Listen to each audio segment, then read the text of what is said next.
All right, this time I remembered to unmute my mic. Let's get Project Motor Racing fired up. Actually, let's see if there's any updates I need to do. Oh, all right, let's go.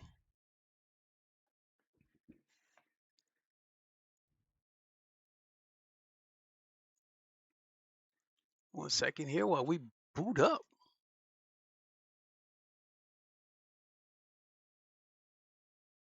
And how is everybody doing? Let me turn on speech chat here. Almost forgot.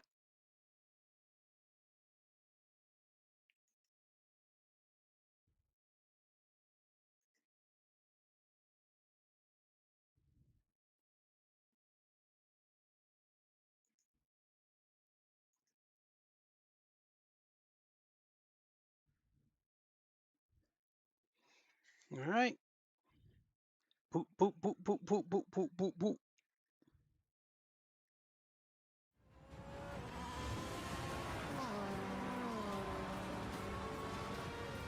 All right, there we go.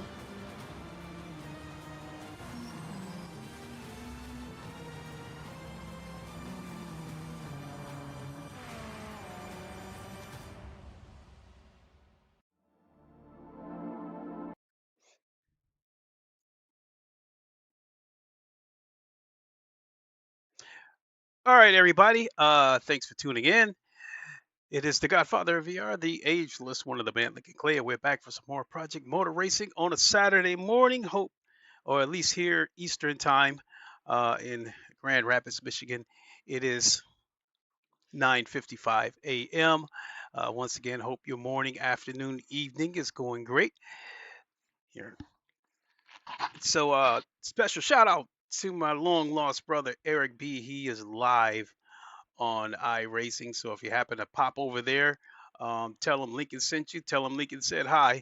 Also, Xbox One Kenobi is live as well. So do the same. If you happen to drop in over there, tell him Lincoln said hi. Tell him Lincoln sent you.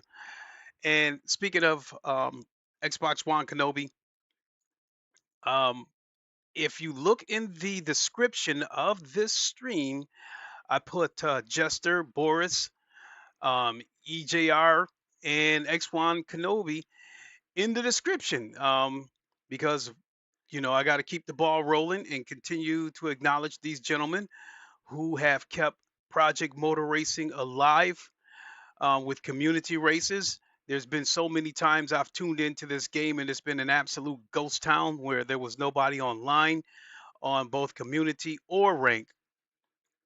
And these guys have kept it moving with the community races. So we definitely got to give a shout out. I tried to put their names in the title, but YouTube would not let me create the stream, so I had to put their channels in the description. So in the description, once again, you'll see the channels of all four of those gentlemen. Uh, Make sure you hop on over there, subscribe to their channels, and check out their content. They are all fast, and Jester, EJR, and Boris. They do community races, and in the case of Xbox One Kenobi, I think he does. I think he prefers to do rank races, but he definitely has contributed because he has uploaded setups to the downloadable content, if I'm not mistaken. So once again, go give all those guys a shout. Atfway13 said, "Good morning, sir." Good morning to you, and ain't no stopping one of this those. train. Whoa! And if you all would be so kind to hit that yellow thumbs up button, I would be much, much appreciated. So the last time I streamed Project Motor Racing a couple of days ago, for the most part, the online was fine. There was virtually no problem with the community lobbies for, I don't know, at least that day that I streamed, there seemed to be less hiccups with the community races versus rank races. There was a couple of times that I saw some rubber banding in the rank races, and after spending a couple of days with this particular PC, it could have been my settings because so I will show you. So you go to graphics here, and right here, hardware profile, it will pre-select a uh, a graphic preset based on your system's hardware, and it had everything set to ultra. And then you hit the we go to advanced graphics settings down here, and scroll up some more. Everything was set on ultra, so that could have contributed because everything was maxed out.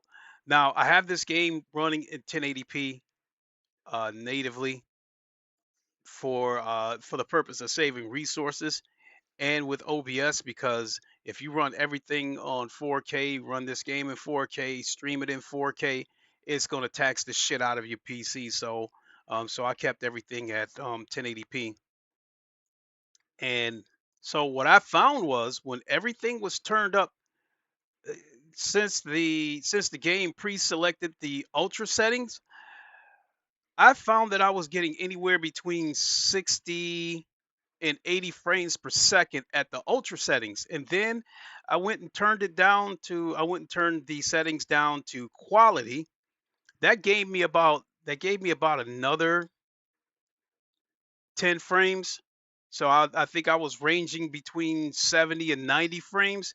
And then I come down here to like the volumetric fog. Let me turn that down to medium because I kind of don't care about that. And the clouds, I could care less about that too. That definitely helped give me a few more. So let me confirm those settings. So yeah, that gave me a few frames. So now um, my computer was ranging anywhere between 80 and 100 frames.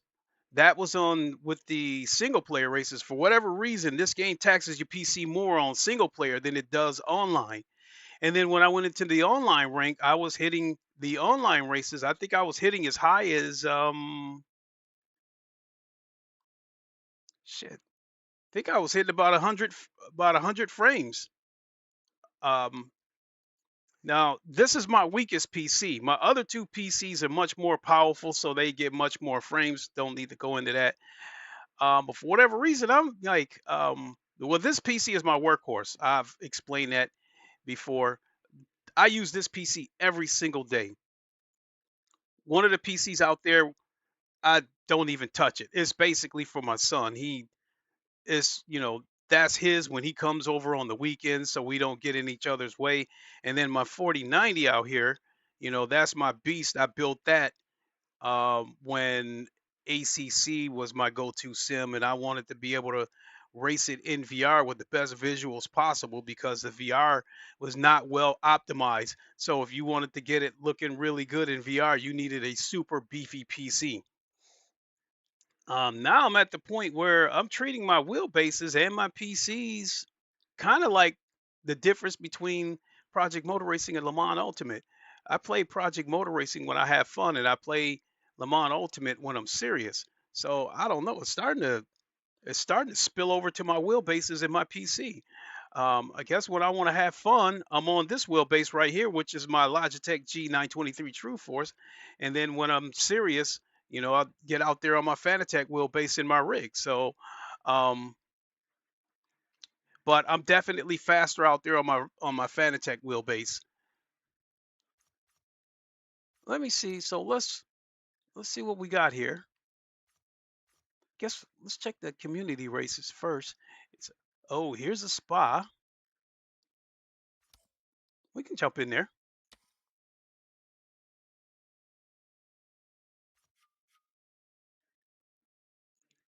And gotta have my trusty Porsche. You know what? The Corvette was my number one car, and it had nothing to do with whether it was a meta car or not. The history of me using Corvettes in video games started out as a joke because throughout the 80s, I think American cars were regarded as junk. And I don't think it was a case of Americans not knowing how to build cars. I think it was a case of Americans building cars to fail. So you'd have to buy another one in like 4, 5, 7, 8 years. But then when the Japanese came along and made very dependable cars with great gas mileage, I think it forced America to have to build better cars. So I kind of took that stigma onto the track and just felt like, American race cars just can't compete with German and Italian engineering. So I started out using the Corvette kind of as a joke on Automobilista 2, but the more I started using it, the more I started liking it, and then it eventually became my go-to car. So if you go to my Le Mans Ultimate streams, the majority of those races are with the Corvette. And so it was that way when I first started playing Project Motor Racing. The Corvette was my go-to car. But when the car was meta for a minute, I tried to stay away from it because I didn't want any of my achievements to be connected to that car being meta. Said, how this game on the G923? It actually feels pretty good. You know what? And if you don't have a wheelbase, you know, I've had multiple streams where I've talked about the barrier to entry, about how to get into sim racing at the lowest possible cost. And when it comes to the wheelbase, this Logitech G923 True Force, it normally retail for $400. I caught it on sale for $350, and then I get home and I see them on eBay all over the place for like $150, $200. So if you don't have a wheelbase and you want a wheelbase and you want to start a wheelbase, go to eBay and pick up one of these, because I think it's a good wheelbase. The details are there.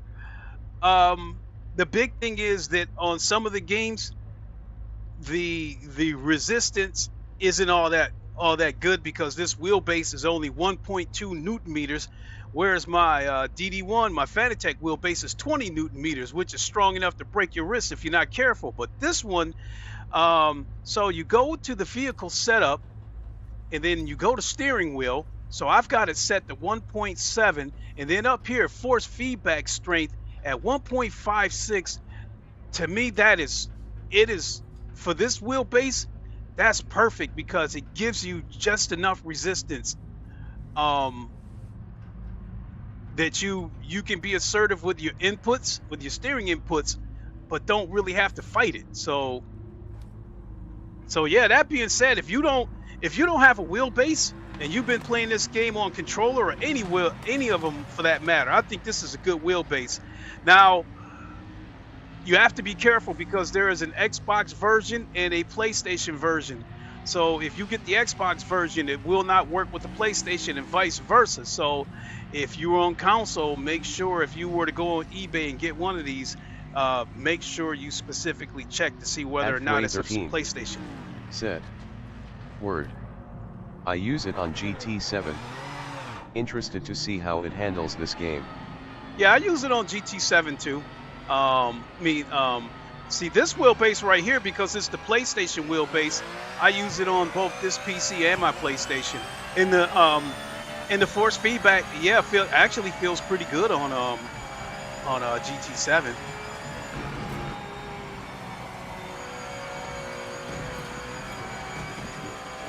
Now I'll be honest when I tell you that I'm faster on my Fanatec wheelbase, you know, because I'm sitting in a cockpit. In addition to the wheelbase, I also have base shakers that give me information too, as far as like lockups, wheel slips, road surfaces.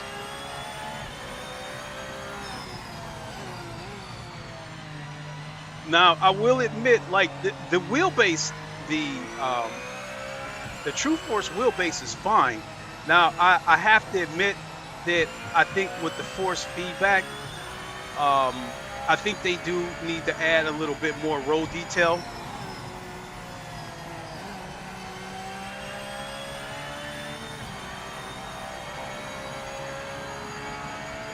Because surprisingly, I'll tell you what, surprisingly, Forza Motorsports with this Logitech wheelbase on Sebring gives me a lot of information. That everybody knows Sebring is bumpy in real life, and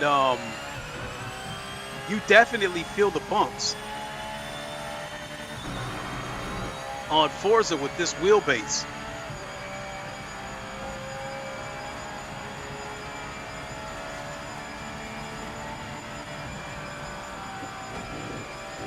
Okay, mate, be careful on the first few laps. You need to warm the brakes and tyres. I'll let you know when you can start to push.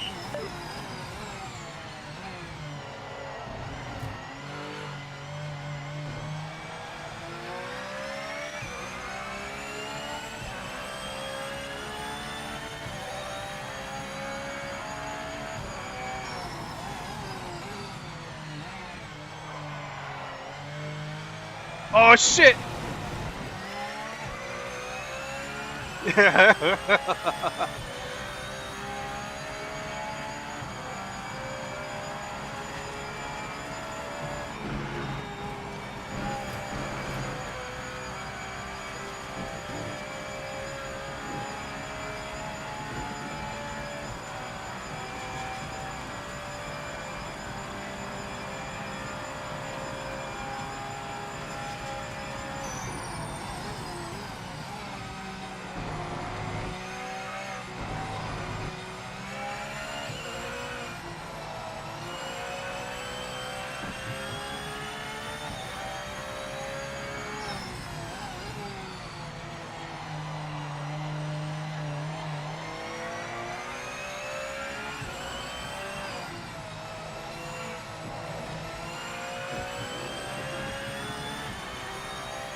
Come on, man, move it, move it, move it. Let's go.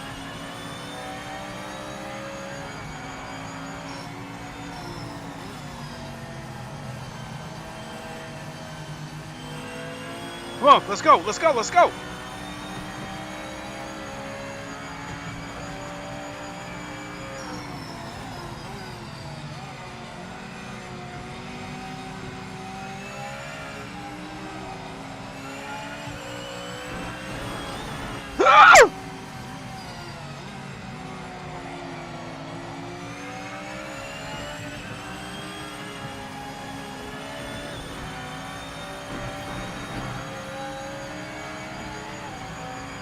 Come on, let's go, let's go. Come on, move it. Check and flag this lap. End of session.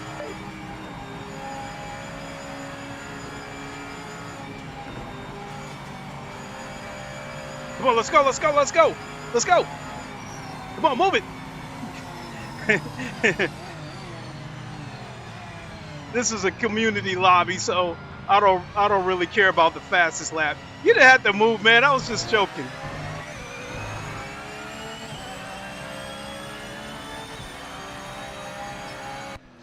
Bad luck, mate. We didn't set a time. We're at the back for the race. It's going to be a tough one.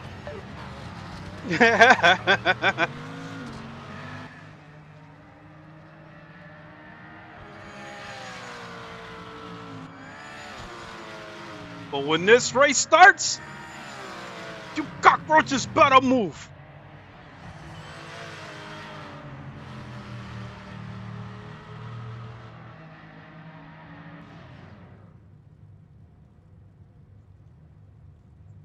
All right. Okay, mate, you can do this. Let's stay out of trouble in the first few corners. No heroics. Oh shit! around there.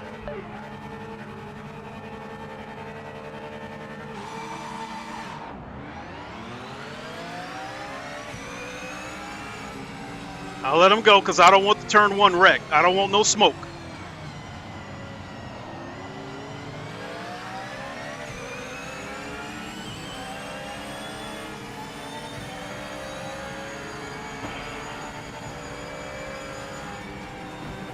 Oof. No!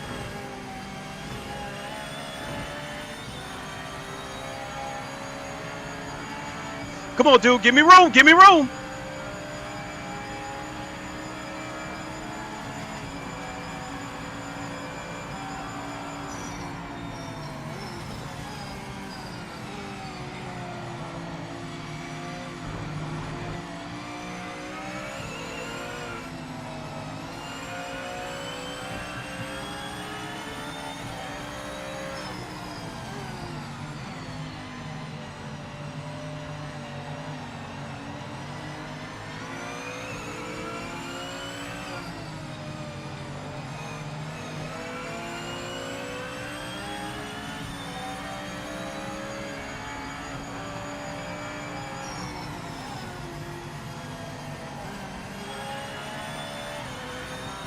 Don't do that.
At the fastest first sector.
Oh shit.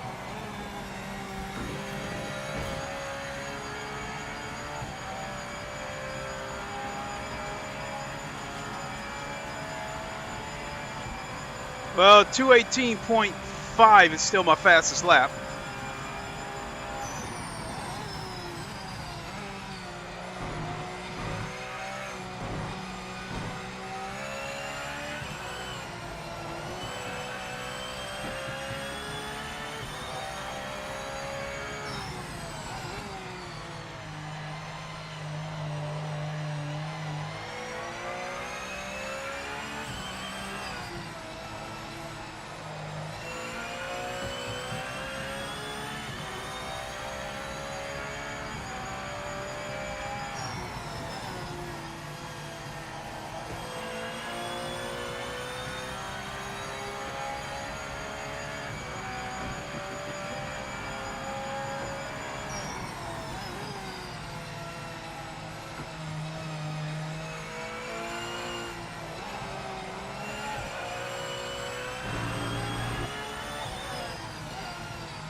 Lost a little bit right there.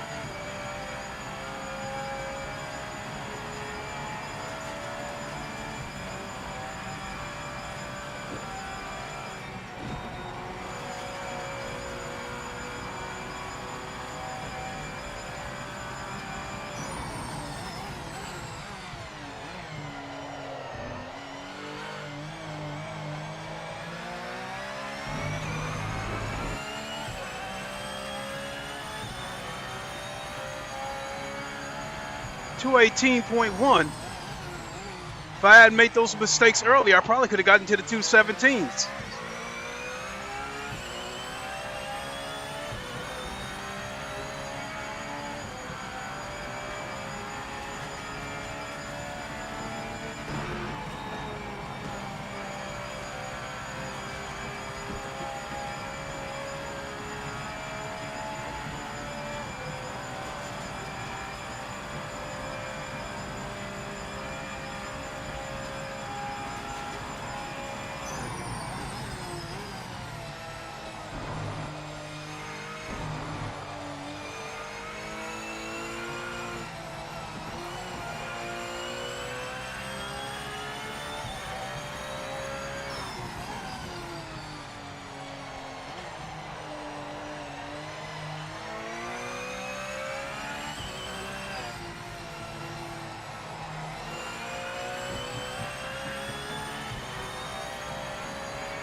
Damn, blew it.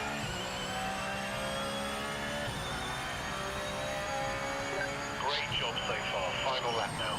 Keep focused.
Lost some time, but I still accomplished the goal. 217.6. That lap could have been a 217.4. And I believe that that would put me on the outskirts of alien territory. So there is no doubt when this game gets VR support, I do feel confident that I can get into the 216s once it gets VR support and I'm over there on my Fanatec wheelbase. So I think to do 217.6 on this Logitech wheelbase, sitting in a folding chair with my wheelbase connected to a folding chair, I think that's pretty good. And as you guys saw, I mean, there wasn't many cars in here, but there wasn't any issues network-wise. Now, in terms of performance, I wish the window wasn't so wide. What I'm finding out is that with this game, whatever the max amount of frames you're going to get out of it, it's going to happen on the straightaways. And the amount of cars that's there doesn't seem to have that much of a impact. The real impact is when you go around corners, because your frame rate can drop as much as 20 frames going around corners. So this particular race, I've seen my frame rate drop as low as 68, but I've seen it go as high as 90. I have the Razer Cortex, and across the top, it's kind of got benchmark numbers across the top, and so yeah, my CPU was barely affected by it. My CPU temperatures were ranging in the mid 80s, and my GPU temperatures were ranging from the mid to high 80s. So I would say pretty decent performance, being on a 3070 Ti, and then the CPU on this computer is an i7 11700K. So Oh, GT4 at Zolder. Oh, oh. Well, let's check. Let's check rank races first.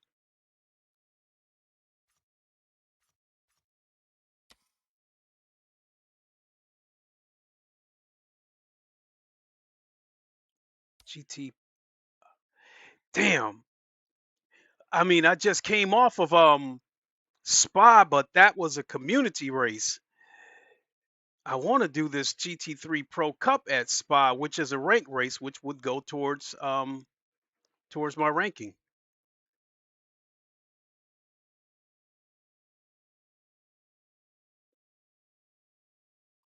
I don't know, but I think I've kind of done that to death. Oh, but damn, this GT Endurance Cup, damn, that's 17 laps.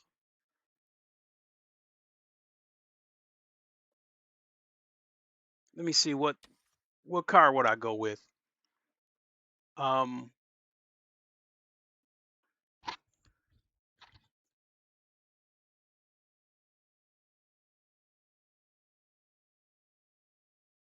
I want to do this race, but damn, I don't want to go 17 laps.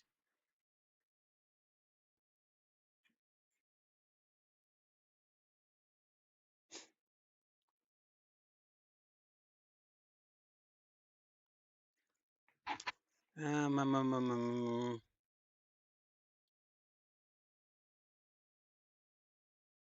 if I do this race, I would end up picking this C6. Yeah, I love the way that DBR9 sounds.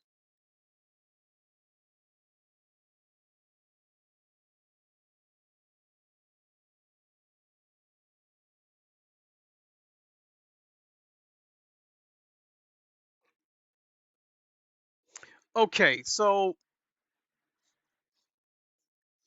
you know what? I gotta confirm it won't let me back out, or will it? Nope, it won't let me back out. I have to register and then unregister.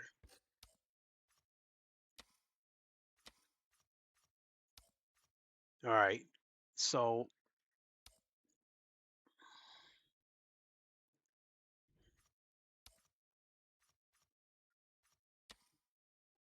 going back to the settings here, will it show my PC settings?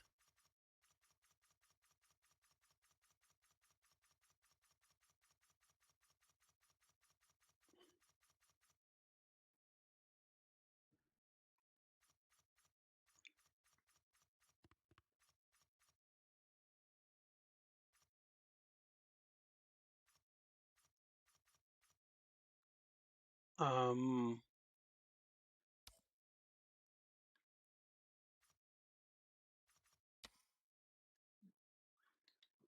Preferences. Let's see if there's something there. Controls. Yeah. Okay, so the reason why I was going to get into the settings, the graphical settings, is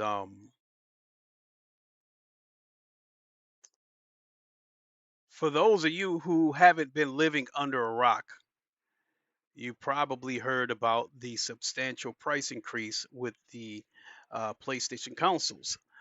The base PlayStation 5. We'll start with the digital. The PlayStation 5 digital originally launched at $400. It is currently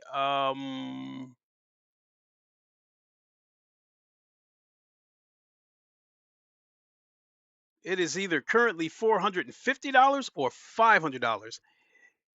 It is going up to $600. The PlayStation 5 base model with the disc drive launched at $500, is currently $550. It is going up to $650. Then there's the PlayStation Pro. It launched at $700. It currently costs $750. And then as of April 2nd, it will go up to $900. Then there's the PlayStation Portal, which costs $200. That will be going up to $250.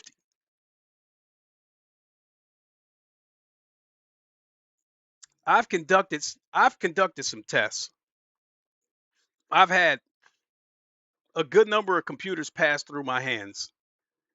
And at the time that the PlayStation 5 came out,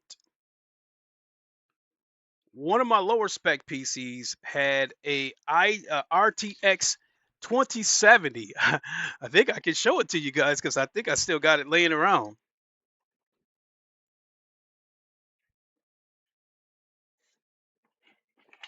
Yep, here it is. This is the RTX 2070 that came with my Alienware PC. And so around the time that the PS5 came out, when I first got my hands on the PS5, I was going back and forth, and I didn't have any way of uh, benchmarking the PS5. But what I did know was that a lot of games ran at 30 frames per second, and whenever a game ran at 60 frames per second, whoever optimized it would put some kind of trailer out. And in the case of Rainbow Six Siege, when it got the 60 frames update, I said, well, let me go ahead and test it. And I put it at 4K, and it was running at about 140 frames per second, and that was with a 2070. So that being said, and then there was another game I tested was Star Wars Squadrons. Same deal. I think it was running 60 frames per second on the PS5, and I think I was running it at probably 110 frames per second on PC at 4K. So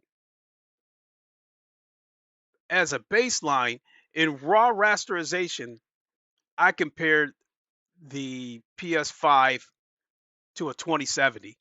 And then I've even Googled it, and they, some Google articles put the PlayStation 5 at about the 2060 range.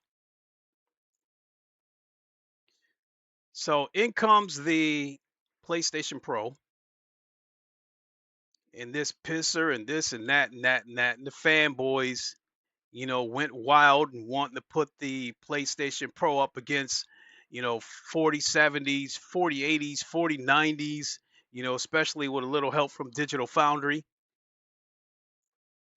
But it still has the same CPU. I guess it's just been overclocked to give you 10% more performance, which to me, I don't feel like that makes all that much of a difference. But a lot of people were calling the PS5 Pro a scam, and then the PC versus PlayStation console PC war went on, and them saying you can't build a PC with the same specs as a PS5 Pro for less money. And yes, you can. You can build one that outperforms the PS5 Pro for less money. It's been proven multiple times through multiple tech channels. So you don't need to take my word for it on that. And that's when the Pro was $700. So that brings me to now, where the PS5 Pro costs $900, and then if you throw in the disk drive, which I think might be $80, and I wouldn't be surprised if that goes up, you throw that in, that bumps it up to $980, and then you need PlayStation Plus in order to play online. And a generation usually lasts 5 to 7 years with consoles.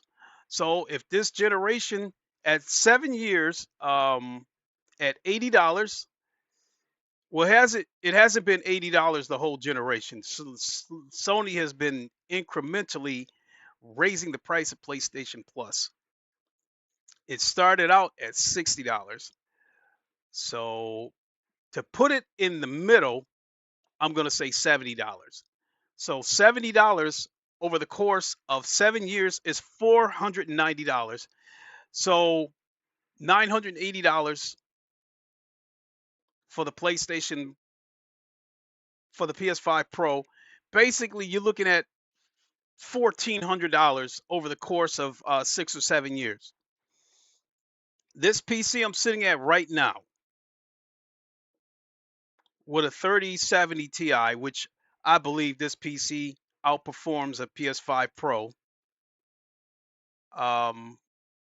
depending on the game.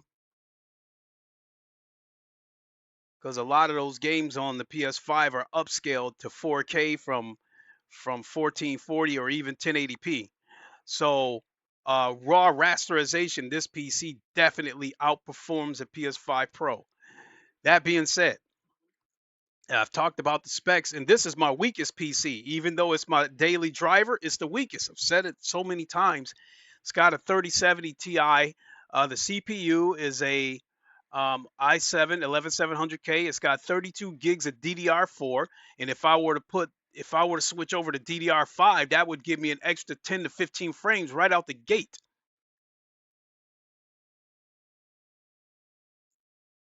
So this current configuration of this PC right here that I'm sitting at, if you're willing to build it with secondhand parts, let me see, a 3070 Ti right now on eBay is going for roughly $300, give or take. The CPU in here, the i7 11700K on eBay, is going for roughly $250 to $300. And then the RAM, that's a stickler right there. Like DDR4, even with these RAM prices, since DDR4 is basically outdated, discontinued, whatever you want to call it, DDR4 isn't that expensive on eBay. So actually, let me take a second to have a quick look.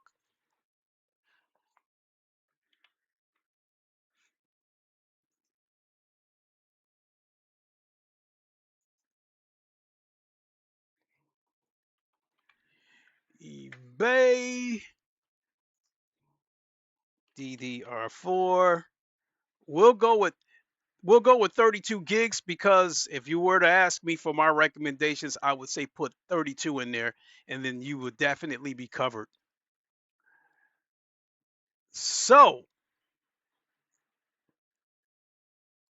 let me see, 16 gigs, 140 or best offer. Here is crucial, 32 gigabytes, 2x16 kit, $149 of best offer. Damn, here's another one.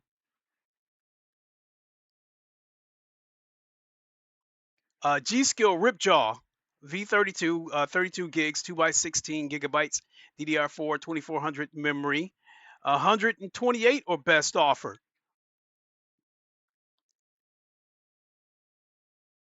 So I'm going to put RAM about 32 gigs of DDR4. I'm going to put that at about the $150 range. So 300 for the 3070 Ti, about 250 for the CPU. We're at 550, 150 for the RAM. So now we're at $700. And then the rest of the stuff, like the case, the motherboard, the PSU. I mean, I've even seen like 1200 watt PSUs on eBay for $50. See, 1000-watt PSU.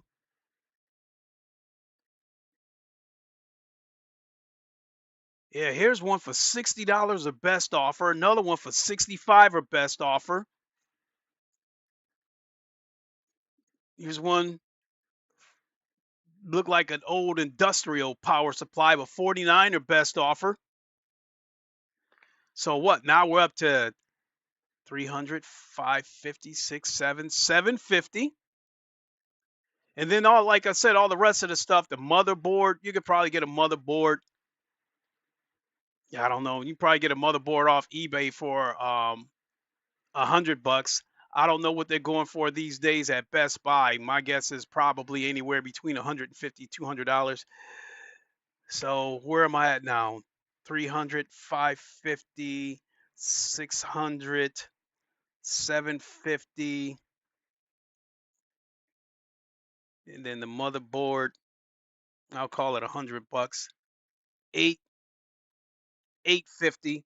And then like the coolers, you could still walk into a Best Buy and get brand new ones, say for anywhere for like 70, 50 to $75 for the coolers, for the CPU coolers. And then the case, I guess that all depends. You can probably find cases. You can find cases as cheap as $50. A little bit more if you put a fan in it. So there you have it. This PC right here that I'm sitting at, you could probably build it for about $900. And it definitely gets the job done. As far as flat screen games goes, it plays anything. Um, it plays anything at 1080p. I would probably say at 1440p, it probably plays about 99% of the games at a pretty good frame rate. And then at 4K, it plays most of them at a good frame rate. So, for instance, whenever I play Gears of War, like Gears 5, when I play that online at 4K ultra settings, it's still running at about 140 frames per second. So now, more than ever, because I've been stressing this for so long. And then, so you're looking at $900 to build this computer right here that I'm sitting at, and that's it. No PlayStation Plus to play online. $900 and you're done. That's it.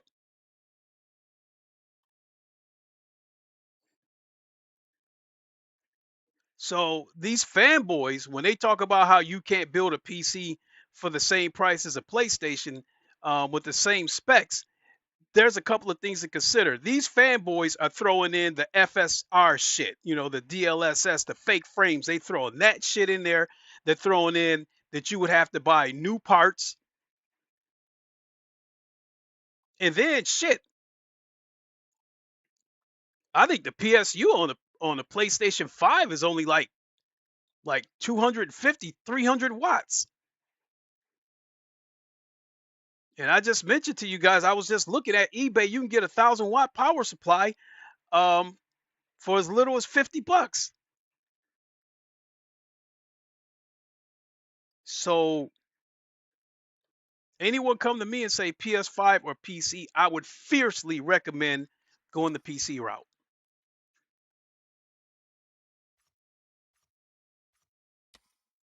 What do we got? MX5. So I missed that GT3 race. That's coming up in the next GT3 race is coming up in 22 minutes. Yeah, damn, they got 3 endurance races on here. 17 laps, 18 laps, and 19 laps. I'll get around to doing those kind of laps, those races sooner or later. The other thing that I like is effective April 1st, there will be ranked races for every car class on this game. So whatever your preferred car class is, you'll find a ranked race in any one of those classes. In my case, it's the GTEs, the GT3s, and multi-class. Now, I am curious if they would do that, if they would have multi-class races in rank, because I would like to see that too.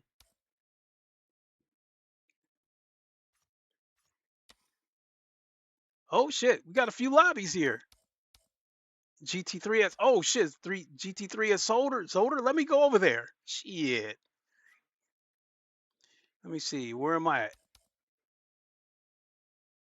Oh, he's got GTEs on here.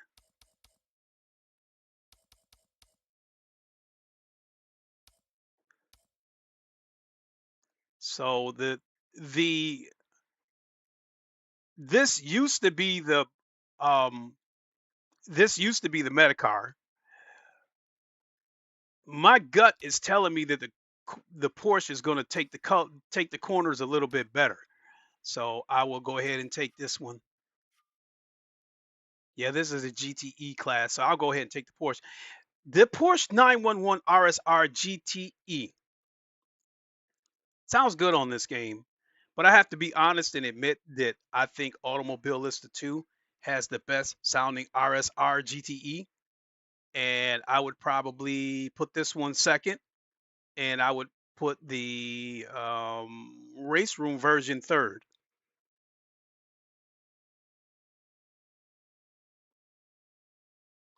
Okay, he's got 9 people in here. That's cool. And what do we got? 6 laps. So that might be. Oh damn! But he's got 15 minutes of quali though. So I could end up possibly missing that GT3 rank race.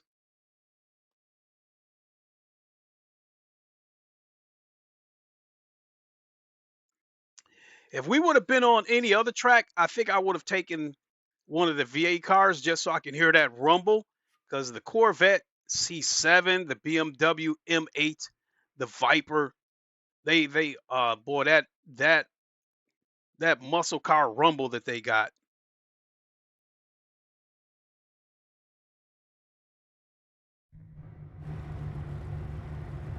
So let's go to vehicle setup, go to steering. So we definitely want to put the strength up. We definitely want to put the strength up to about the 160s. And then the steering ratio, I'm going to put that at about 1.5 and see what that does.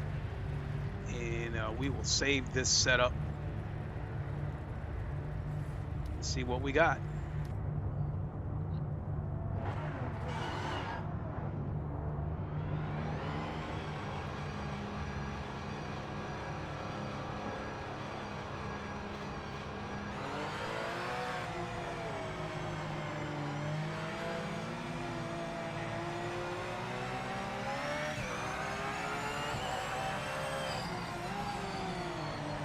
Really, dude?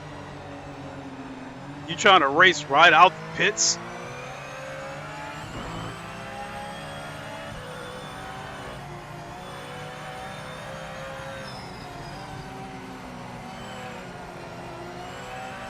At Shaolin 4206 said, "What up, good morning. Mr. Monk, how's it going?" Oh.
At Greatentrum523 said, I am glad I bought my PC when I did.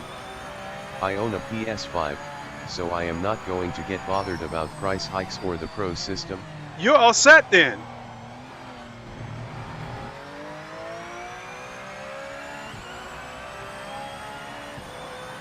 So what I was always trying to...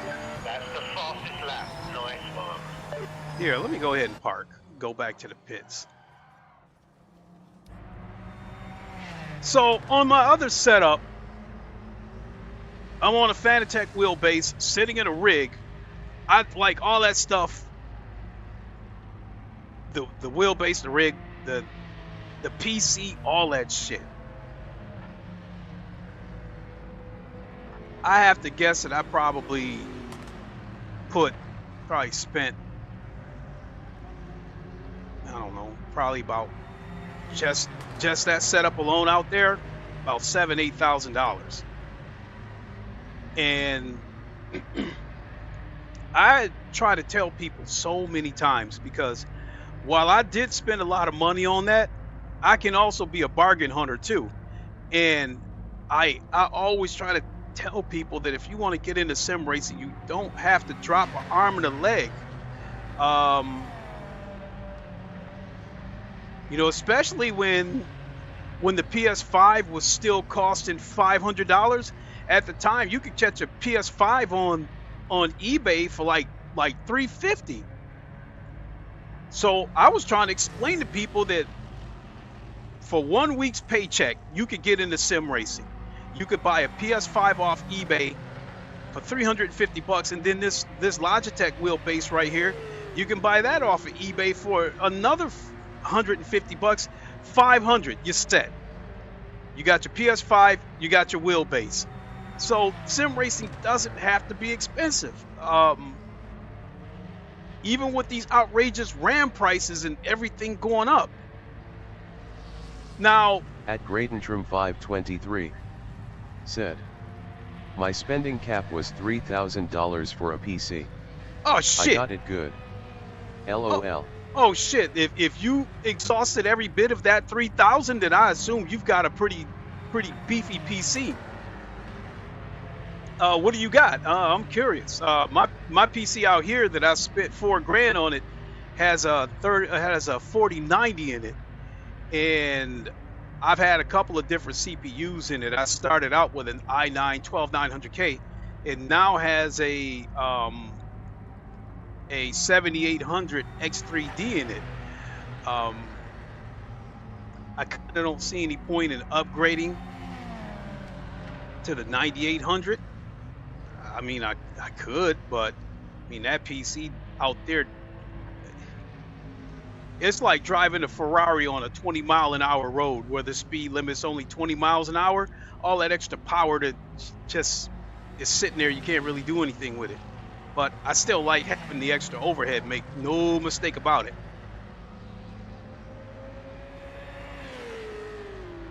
So yeah, taking me back, you know, let me see. The only catch, like I was saying, you could get a PS5. At Greatentrum523 said, i14 700 CPU, 850 watt PSU, 32 GB DDR5 RAM, RTX 5070 Ti, and MSI MOBO. Oh shit, but you definitely straight with the 5070 Ti. I think it has the raw rasterization of about a 4080 Ti. So and then you throw in the multi-frame generations, and that puts you way over the top. In fact, I just bought my son a 5070 a few months ago. His computer had a 3070 in it. I upgraded him to a 5070, and when he had the 3070 in there, in order to get good frame rates, he was having to run all his games at like 1080p medium settings.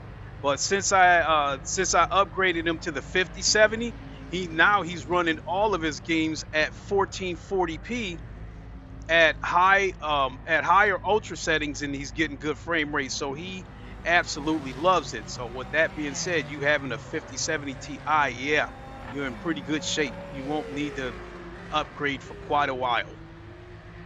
Especially with these flat screen games, you're only going to need a... 523 said, I can play Project Cars 2 at 1080p at 240 FPS plus LOL. See, that's what I'm talking about. Now me, and see, the DDR5 also makes a difference. The DDR5 and your CPU also makes a difference. Me,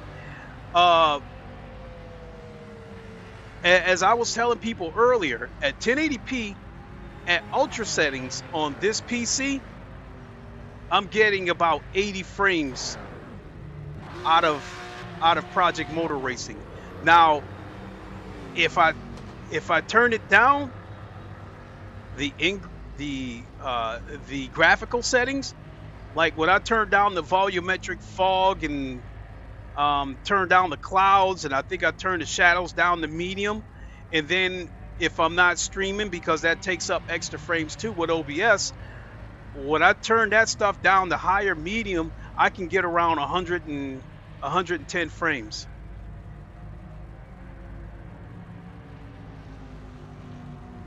Now in the case of my 4090, but damn, if you, I just thought about something. You're able to get 240 something frames out of Project Motor Racing. I thought the game was capped at 180. If you go into the settings and choose your frame rate, it won't let you choose over 180.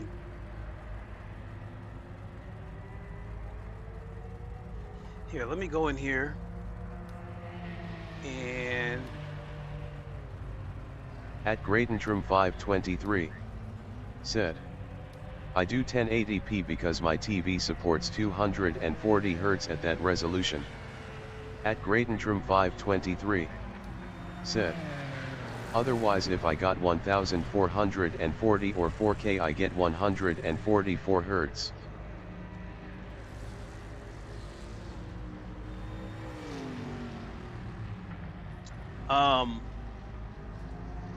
I'm thinking about getting another TV. Like this TV that I'm sitting at right now is a Hisense TV. So is my TV out there. My TV out there is a Hisense H9. I think it's an H9 Plus.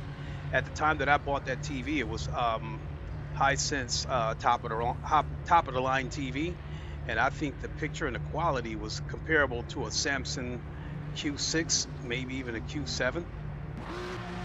This TV right here, I mean, now you can get a good performing TV fairly cheap. This TV that I'm got now is I think it's a Hisense. I don't remember what model it is, but I caught it on sale, 55-inch TV. I caught it on sale for like $260. At Greatentrum523 said, my TV is a Hisense U8 and 65-inch.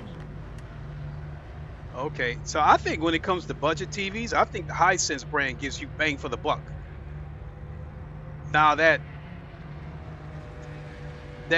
TCL, I think is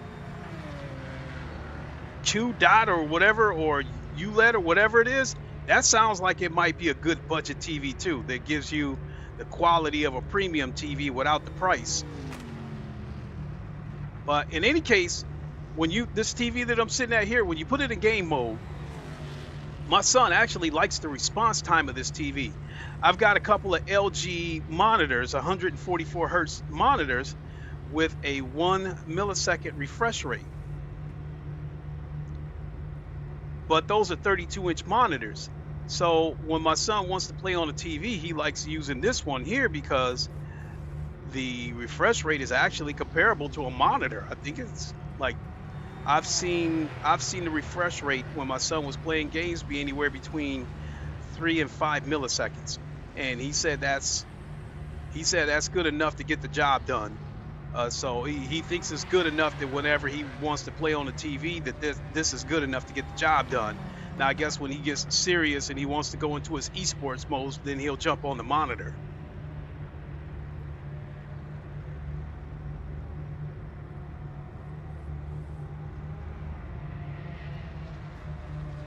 it's getting hot in here. It's 11 o'clock too, so I'll probably have to shut this stream down by noon Eastern time because I'll have to get ready to go pick up my son.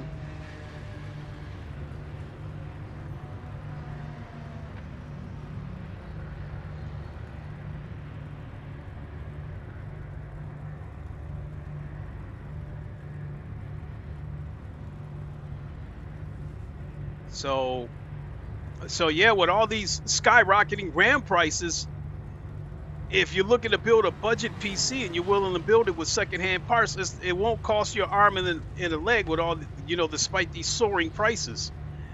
So again, with this PC here, 3070 Ti, at Greatentrum 523 said, Project Motor Racing looks good, but still waiting for that VR support.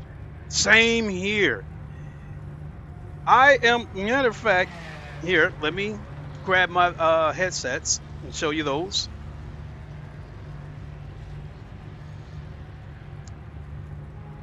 Here is my Quest 3.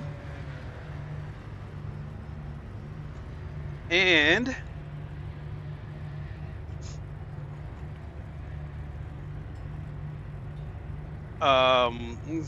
make my way around here.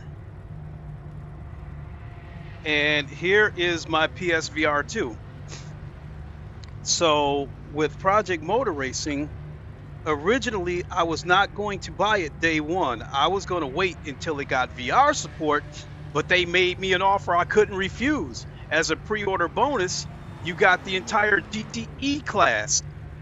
So I think that was 7 cars as a pre-order bonus. You got the C8, the C7, the Porsche, the Ford GT, the BMW, the Viper, and I think the Aston Martin. So I think that's 7 cars you get as a pre-order bonus. And the GTE and the GT3 are my 2 favorite classes when it comes to sim racing. So I had to jump on it. What really shocked me about this game is this is probably the first racing game that I played flat screen and I had fun with it since 2015. I had a moment here where I had fun on Forza Motorsports. In the case of GT7, when it first came out, yeah, it was okay. It was just getting me by, but more than anything, I was just waiting for PSVR 2. This is the only game that I play flat screen where I'm having fun every single time I play it. Because I'm not just here going through the motions, just playing it, waiting for the VR. I'm really having fun with it. I'm going out of my way to try to set good lap times. The handling of this game, the way the cars handle, I feel confident. I trust them, so I can be aggressive. At Greatentrum 523 said, oh, do you have the PC adapter for the VR2? Yeah, but I don't use the PlayStation VR on PC because it doesn't run all that good on my PCs. And there's no need for me to use it anyway because I've got other headsets. Also, on my main PC that's got the 4090, I use a Quest Pro. And then my other PC that my son uses with the 3080 Ti, that has a Quest Pro on it as well. I also have a HP Reverb G2. So I got about 7-8 headsets around here. So I'm VR through and through.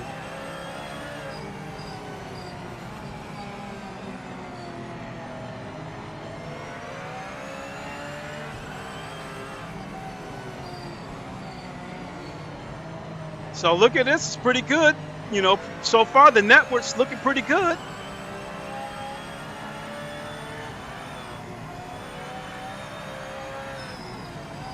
I'll let him go. I don't want no smoke.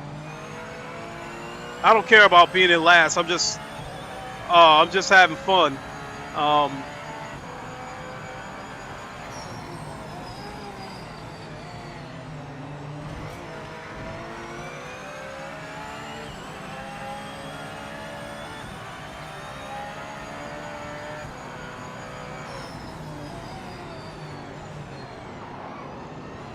Oh shit, I wasn't paying attention and nearly paid for At it. Greatentrum523 said, I am looking at PMR as my next game after PC2. Right, as things stand right now, Project Motor Racing is my go-to game when I want to have fun. Le Mans Ultimate is my go-to game when I'm dead serious. But once Project Motor Racing gives VR support, it's more than likely going to take over as my #1 game across the board. You know, and Le Mans Ultimate will be the sim that I go to for endurance races when, you know, I'm doing a team event or a 2 or 3 hour race.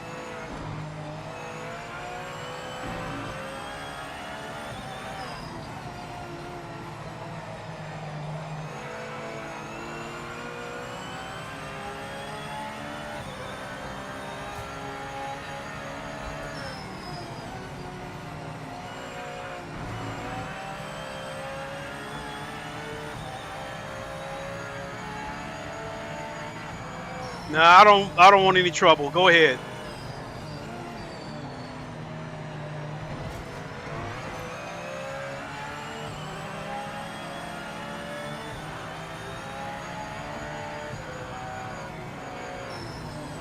Woo, woo, woo, dude! You smoked the tires and distracted me.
Damn, he lost it again.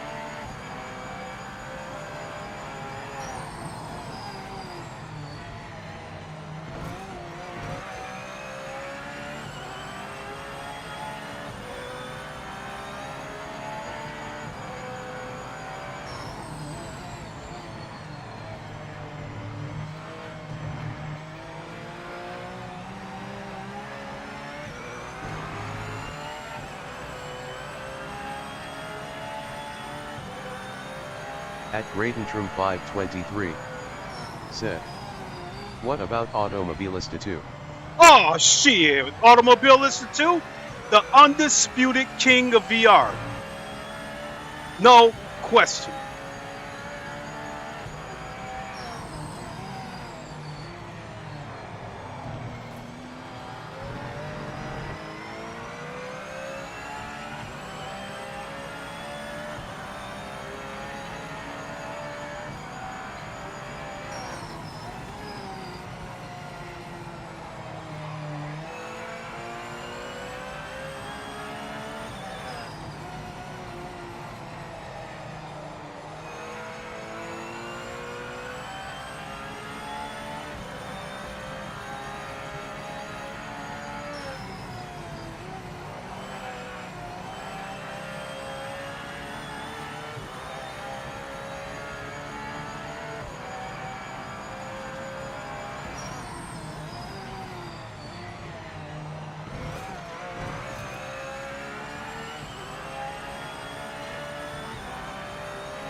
@Greatentrum523 said, and how about the gameplay, handling of AM.2 compared to project motor racing?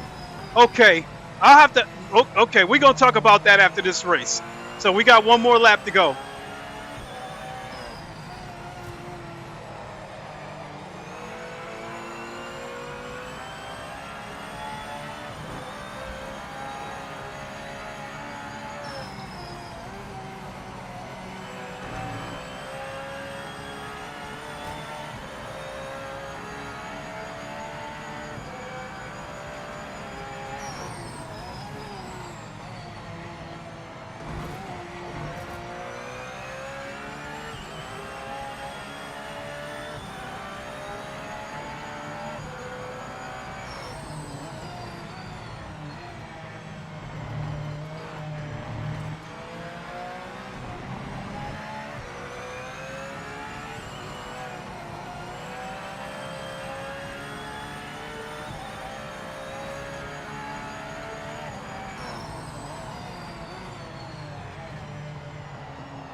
Final lap. Stay sharp. Keep it on the island.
Okay, so let's talk about those the physics of project motor racing versus Automobilista 2.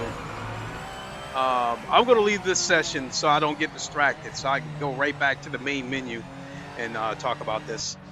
Good drive, mate. You're in the points.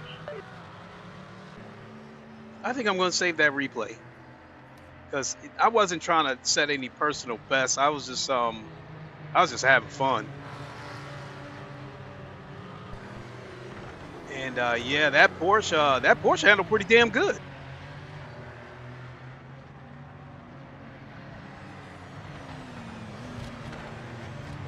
It seems with a lot of these sim racing games, the Porsche is one of the better handling cars, but it also seems to have the highest risk reward because it can be twitchy. Okay.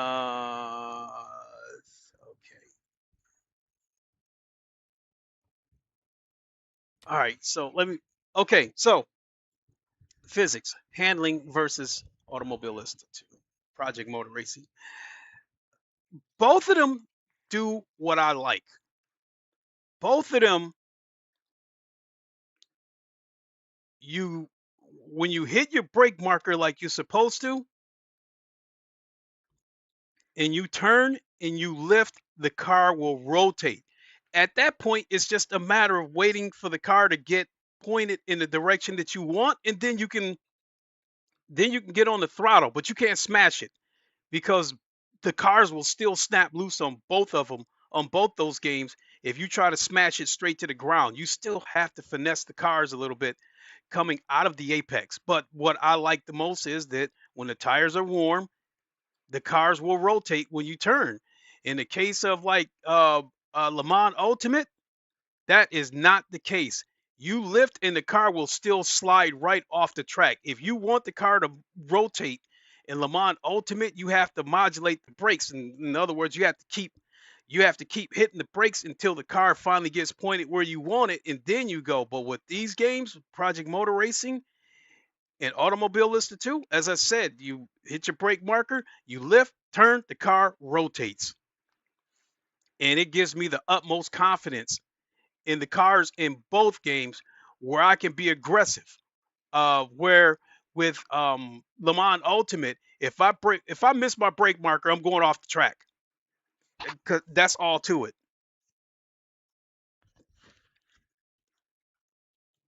The difference, people talk about Automobilista 2 having floaty physics. Yeah, they feel a little bit slidey. Yeah, they feel a little bit floaty. I will say on Automobilista 2, when those tires are ice cold, it's like driving on ice. But once, especially with hard tires. But once the tires warm up, again, it's just like this game. The the car will grip, it will rotate. So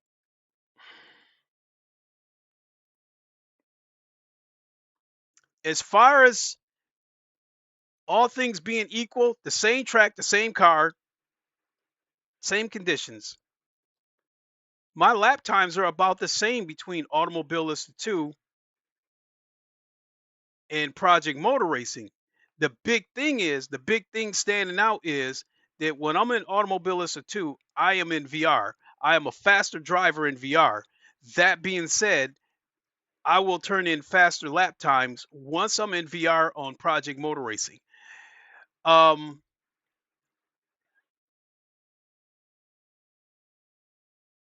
I would say using Sebring as an example. I turn in 158s on both. When I'm having a good lap, I turn in 158s on both Automobilista 2 and Project Motor Racing. The difference is that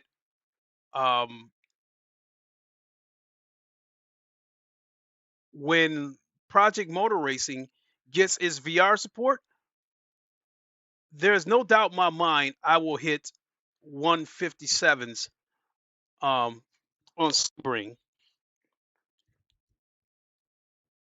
So I think that's the best way to describe it is Project Motor Racing, Automobilista 2, and Race Room are the three games that I have confidence and I can be aggressive without fear of the car going off the track. I mean, I still have to respect the car. I still have to finesse it coming out of the apex, but every time I approach a corner, it's not a case of, oh shit, I hope I don't hit the brakes too hard and oversteer the car, or I hope I don't miss my brake point and slide right off the track. That's the case with Le Mans Ultimate, and it seems to be different every single time, so you can't really get into a groove. With these games, once the tires get warmed up and I figure out my brake marker, it's muscle memory. At that point, I'm being more aggressive. It's like each time I'm looking to be more aggressive. Each time I'm looking to shave more time off of my lap times. Whereas on Le Mans Ultimate, each time I approach a corner, it's survival. I'm just hoping to get through the corner and keep the car on the track. But with these games, I'm aggressive. So it's like with this game, if I do like I just did the 217. What did I do just now? 217.9 at Spa on here on Project Motor Racing.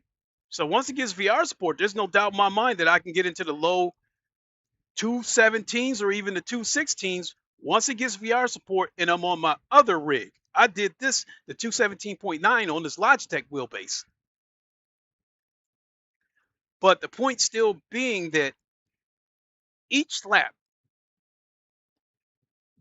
I'm thinking, where can I shave another 10th off? Because I'm being aggressive on all corners, but I'm still trying to figure out where can I get some more time at. Whereas Le Mans Ultimate, I'm like, I pray to God that the car stays on the track. So, and I used to love Le Mans Ultimate physics, but now it's like I don't trust the cars. It's terrifying. I don't trust the car and I don't trust the drivers around me. Here, I'm fast enough and I'm aggressive enough and I can drive well enough that I'm not too worried about the other drivers. As long as they don't spin out in front of me to the point where I have no time to react, I'm not worried about them. But if I see their cars start to slowly get unstable and I see them getting ready to spin out, I can avoid them. And I'm like, okay, well, this lap, forget about setting a personal best. Just stay with it, and then we'll reset the next lap, and we'll go for a personal best the next lap. So with Project Motor Racing, each lap, I feel like there's the potential for me to set a personal best. So I hope that can explain where I'm sitting with the physics. I trust the cars. I'm aggressive, and I don't really have much. Oh shit! They got 18 people registered for this one. Should I do it? This is the 992, and Northampton. This is actually Silverstone.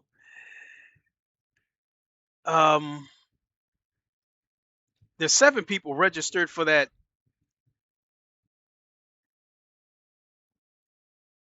Yeah, I want to do the GT3 race at Spa. It's got 13 minutes to go, so I think I'll do that race and then I'll wrap it up.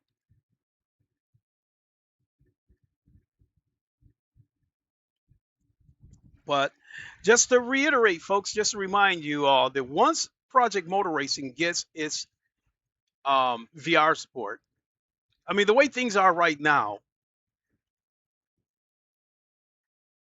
at least we got enough people to play this game that I can find a rank race somewhere. And I like at P1R_slammer said, hi together. How does the ranking system work in PMR? Well, if you look right here, it says license points. Those points are their version of the badge system on Le Mans Ultimate. You gain points or lose points based on your driving behavior. And as you lose points, they'll keep demoting you to a lower tier of racers. And as you gain points and become a trusted driver, you'll get matched up with more of the same type of people. Now, right now we have 1, 2, 3, 4, 5, 6, 7, 8. So right now we've got 8 races. I think that's pretty good. Let me register because I'm sitting here blabbing. I don't want to forget. Let me register. And so I'll finish what I'm saying. Give me a second. So we got to go with our trusty Porsche. I mean, if I want to put my foot in the ass, then I'll get the Corvette. But I'm really having fun with the Porsche. So the rank races, we got 8 races here. I think that's pretty good. Forza has a lot. I think maybe only iRacing has more daily races, rank races, what have you, than Forza, because I still play Forza here and there. and they have anywhere from 15 to they have anywhere from 15 to like 18 daily races. I think that's pretty damn good. Effective May 1st, not a effective April 1st. Project Motor Racing will have rank races in every single car class. So whatever your preference is, there will be a rank race there for you. And so now at this point, this game is more than playable. I mean, that community race I just finished right there, not one single problem. A couple of days ago, there was a little bit of rubber banding in a rank race, but the community races, I haven't had any problems. At P1R_slammer said, THX. No and is there a problem. matchmaking based on pace or just with overall racecraft or behavior? So there's matchmaking. Like when you get into this game, you're going to have to get your license. Like you got to do like a couple of simple races. Like you'll get your license, but the main purpose for that license is to assess what division to put you in. There's division 1 through 5. Now me, I'm stuck here in division 5 because when this game first launched, I race in VR. Here's my PlayStation VR headset, and my Quest 3 is over there on the floor, and then I got about 6 other headsets. So I prefer to race in VR. So when I first jumped on the Project Motor Racing, that was quite the adjustment, always being in VR, having to go back to flat screen. So my lap times were not very good. So I started out in Division 5. And then since Project Motor Racing got off to a rough start, there was a lot of moments where there was nobody online.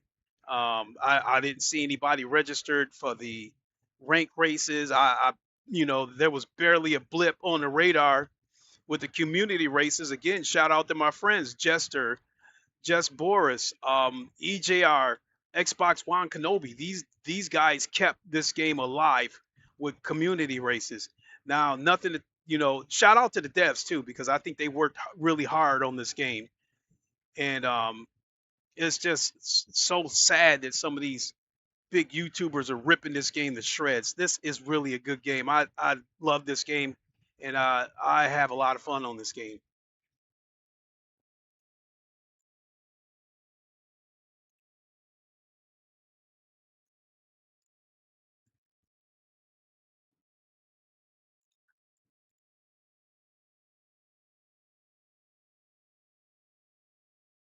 So we got 7 minutes.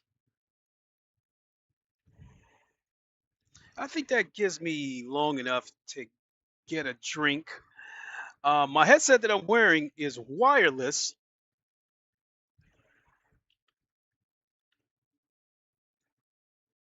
So I'm going to grab a drink real quick, but I'll still be able to hear any comments that anybody types in. So I will be At right P1R_slammer said, I am a GT7A Plus player. 50% VR. Looking for a new challenge. Well, I will tell you the fast guys here on Project Motor Racing, the fast ones are fast. Case in point, I set my fastest lap on Project Motor Racing just like about an hour ago. I did a 217.9 on Spa. Now, if I'm on my other wheelbase, on my Fanatec wheelbase in the other room, and I'm in VR, I believe I can get into the low 217s, high 216s. But the aliens on this game have been turning in 215s on this game. That's ACC type shit. Because back when I used to play ACC, the super duper aliens they were turning in high 213s and 214s. Whereas me, I was struggling just to get a 218. So this race here, coming up on Spa, I'm confident that I'll hit consistent 219s provided I got a clear path and there's no cars in my way. I'll hit consistent 219s. I can get in, once I get into a groove, I'll get into the 218s. I can get into the mid to low 218s. So, short story long, yeah, the aliens on here are fast. If you're an A plus driver on GT7, then I have an idea how fucking fast you are. You are very fast because I was an A driver once upon a time on GT7, but the dirty drivers have knocked me all the way down to the C class. I mean, they like GT7 by far has the dirtiest drivers on there. Period. Only the A plus drivers can escape that bullshit because they're fast enough to get away from the dirty drivers.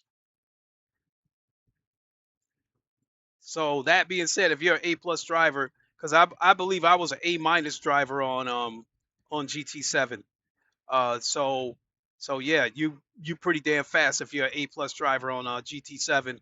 You're fast enough that you would be able to hold your own on any sim. So yeah, if you get into the right rank race on here, you'll get a challenge.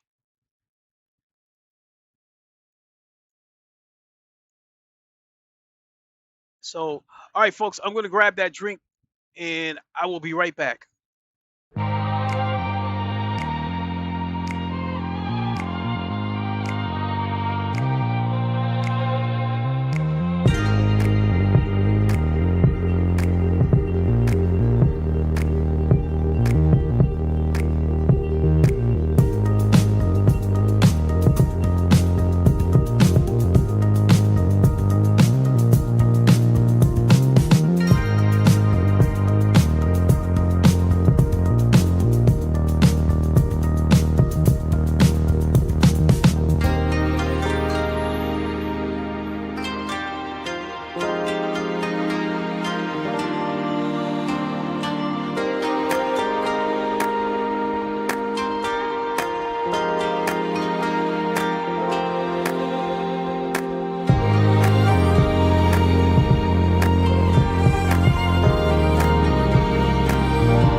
Okay, we are back.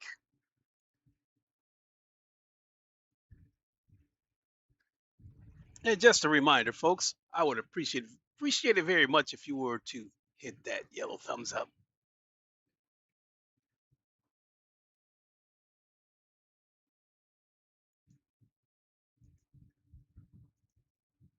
Oh shit, just in time. 49 seconds. Let's go. Holy shit, 35 people registered. That means there's going to be 2 splits. Holy shit. This will be a good test too, because as I said before, the rubber banding that I experienced, it only happened a few times, but it happened during the rank races. So as you guys have been seeing in this stream today, the community races that I've been in have been flawless. So we'll see here. So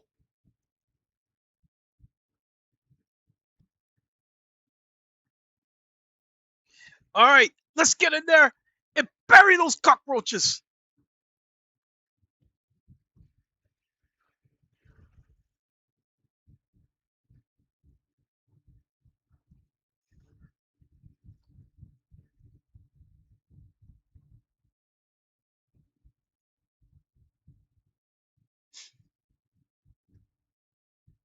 So I gotta look to see if it's gonna show what split. If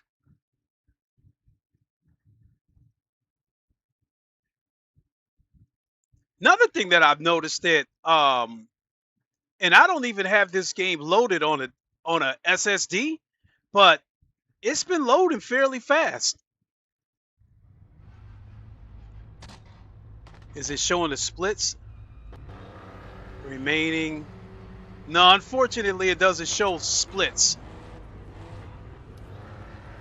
Steering wheel 1.7, 1.56. Let's crank that up one more click. Confirm, yes. Override it, yes. Let's go. Let's go. Let's go. Ain't no stopping this train. Whoa!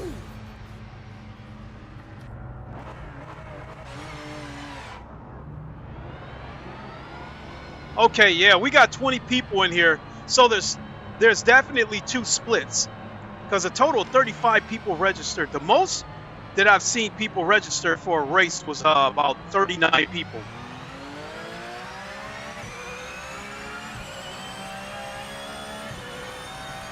At P1R_Slammer said, do you have to mess around much with setup?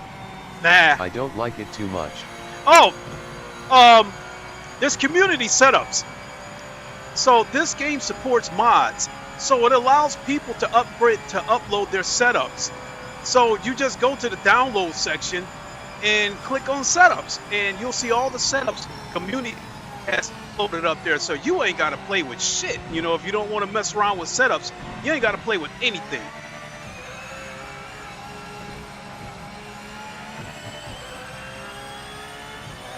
You know, and X1 Kenobi, he's fast, and he uploads setups to this game. So definitely go check out his.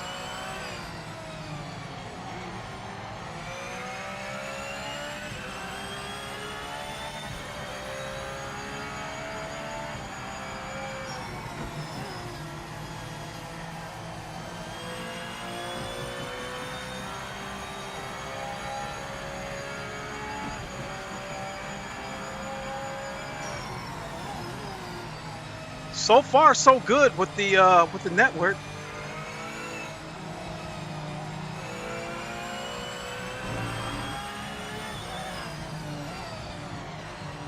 Come on, move! Thank you.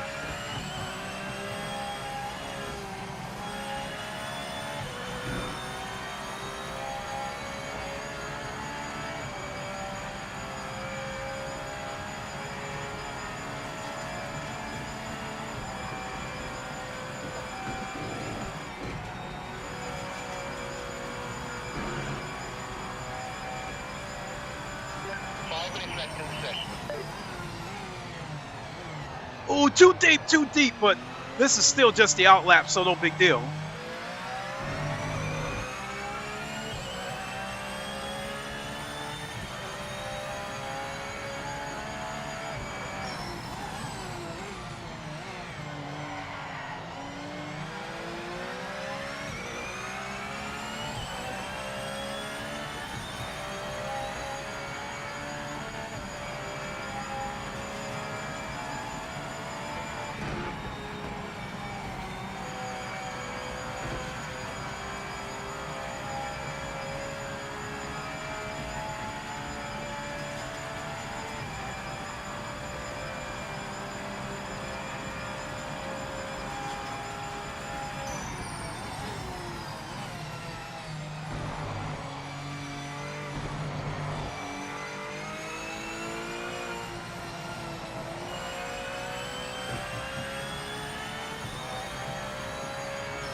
Look at that, 215.9. So there's your challenge.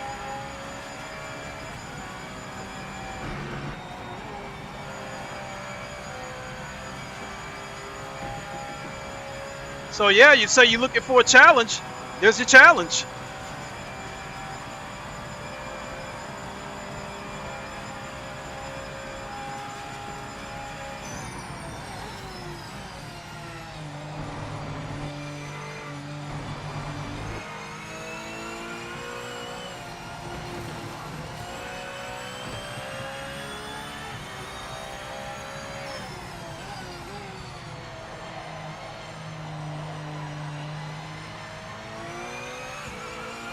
At P1R_Slammer said, looks like it grinning squinting face. Yep. There's your challenge, good sir.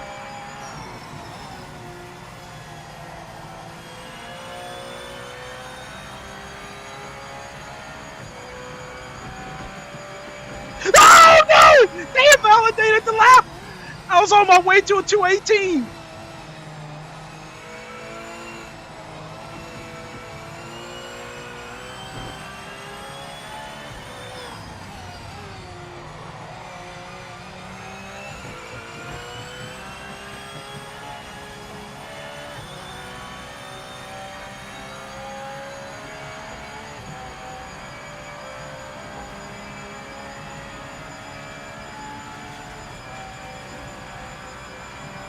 I got a little too comfortable.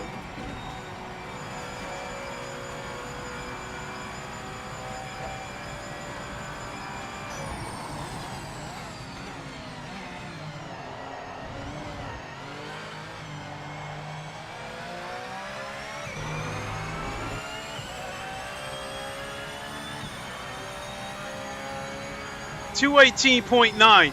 So that lap, I could have made that lap. Oh shit! I didn't know I could have went on with that lap. I thought I was done. Oh shit! Stupid me. But I'm so busy kicking myself because I could have made that lap 218.7. I screwed up. Let me see the standings. 215.4. Holy shit! And then there's little old me down there in 8th place. What a paltry 219.3. I'm damn near 4 seconds off the leader. God damn!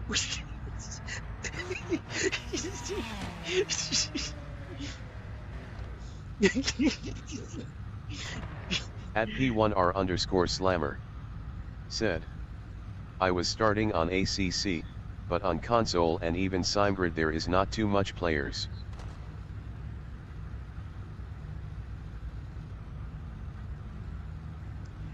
It's only going to dry up even more because over this next console gamers are getting ready to have probably, at least especially this generation, console gamers are getting ready to have a good amount of racing games. You know, Project Motor Racing and Rennsport is already here. You got ACC, and then on the separate consoles you got Forza and GT7, and then Le Mans Ultimate, I think is unfortunately I think the console version of that game might have got pushed back to next year.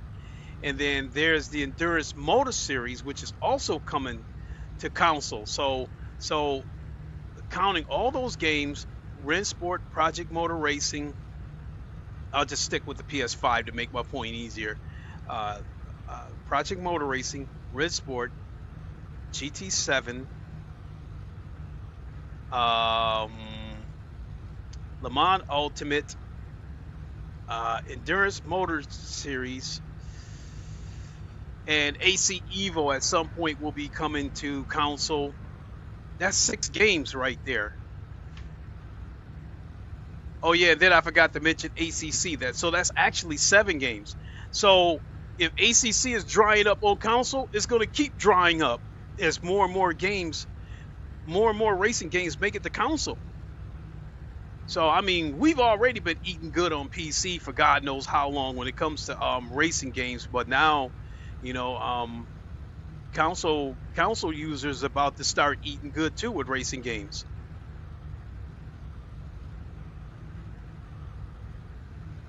So while we're on the subject of racing games on console, I want to point out a little known fact that I think a lot of people don't really pay attention to. Project Motor Racing has the most current hypercars on console. At P1R_Slammer said, "Think I will check out Project Motor Racing." Why not? It's free. How would you compare PMR to Rensport? Look, the game is free on Steam. If you're on Steam, the game is free till I think until March. Shit, whatever. So we'll just say this weekend. The game is free. Download it and play it.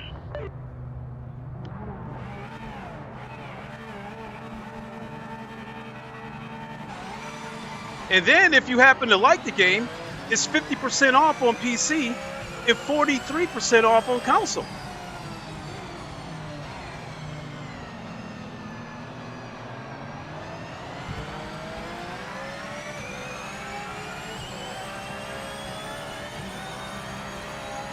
At P1R_Slammer said, "Good luck."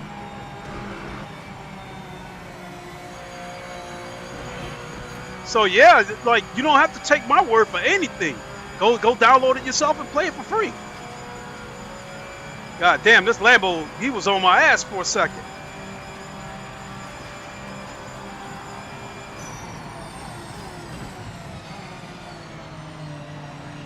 I'm gonna have to give it to him because I don't want to wreck. He is showing a little bit of aggression. Ah!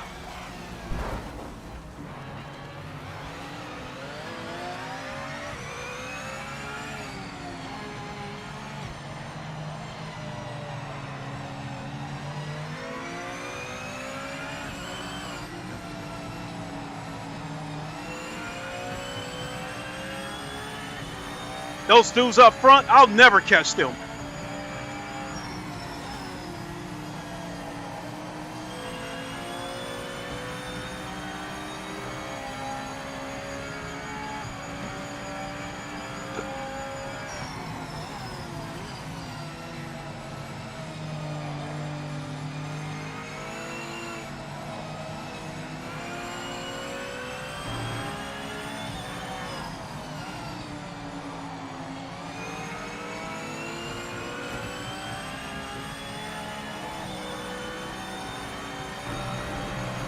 That grass just absolutely killed me.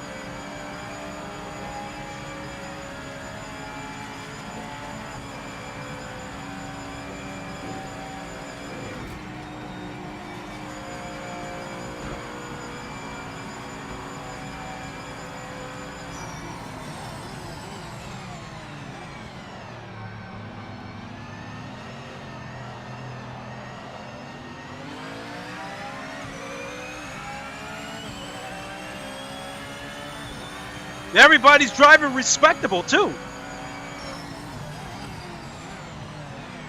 I mean, people are being aggressive, but they're not egregiously taking each other out.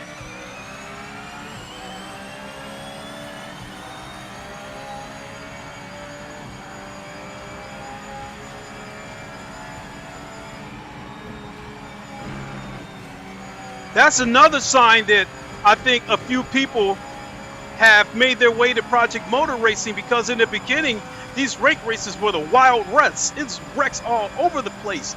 But like now you're seeing some aliens get on here and you're starting to see some respectable racing.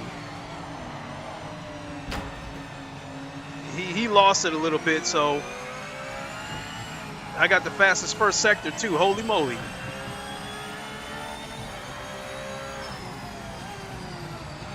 Honestly, I shouldn't even be fighting with this dude. I should be up front.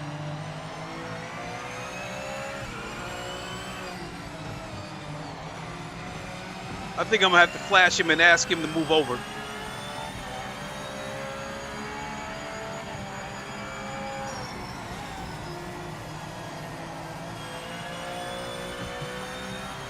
Because he seems to be a little bit slower than me, and he seems to be a little bit all over the place.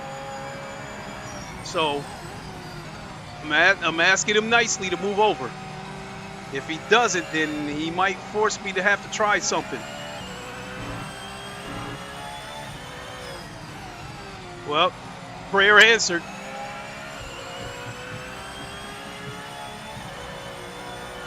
I like those details too when he went in the dirt. All those rocks and pebbles was shooting up everywhere. The rocks, pebbles, dust, dirt, all that stuff shot up in the air when he went off the track. This game don't get any credit for the things that it does right, but gets a lot of criticism for the things they got wrong. And one thing, no matter what people are saying about this game, one thing you will not hear people saying is that this game lacks content. This game has a lot of cars.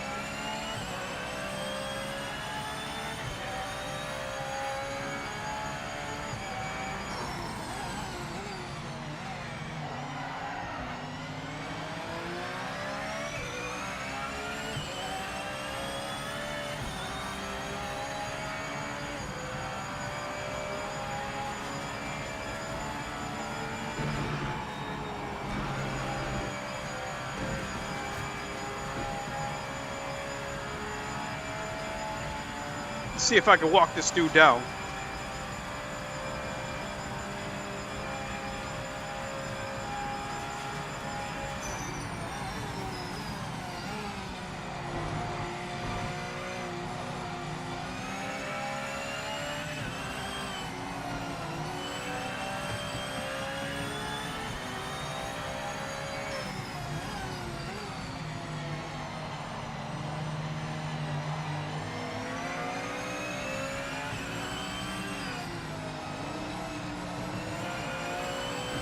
At P1R_slammer. Said. Need to leave. Left to follow. Hey, appreciate it. I might be back on later on this evening because I want to get some more streaming in, and then in my night watching the F1 race. So yeah, hope to see you on the next stream. Thanks for dropping in. Thanks for the follow.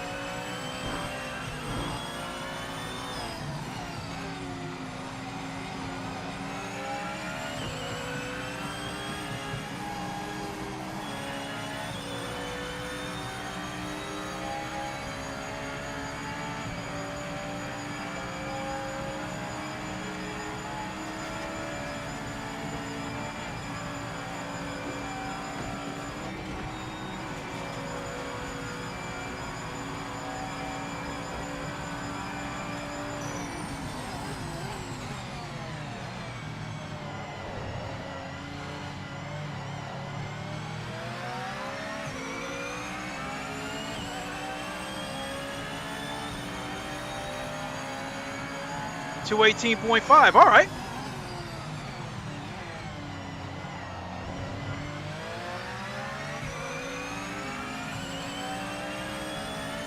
On your ass.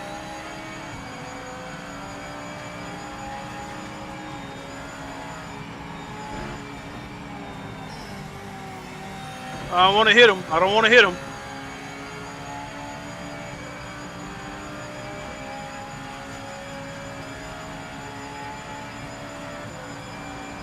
Damn, the leader's 30 seconds ahead. Holy shit.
Oh, damn, that Porsche is closing.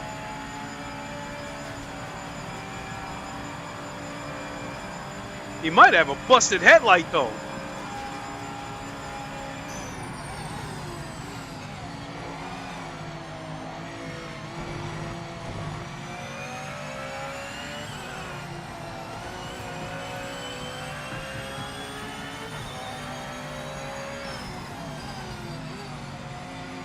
This guy's a little bit slow. You know what I think I'm going to do? I think I'm going to let that Porsche go ahead. Yeah, he's got a busted headlight. I'm going to let him go. And let him deal with that slower guy. Because I don't want to take him out. That's not my style. But he might get up on that slower car and intimidate him and see if he can make a mistake. Yeah, see right there, he's trying it.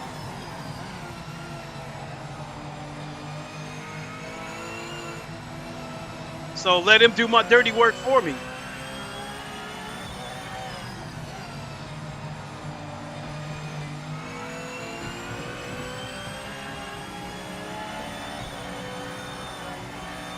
He couldn't get the job done. I put my faith in him to go up there. See, that's what happens when you send a boy in to do a man's job.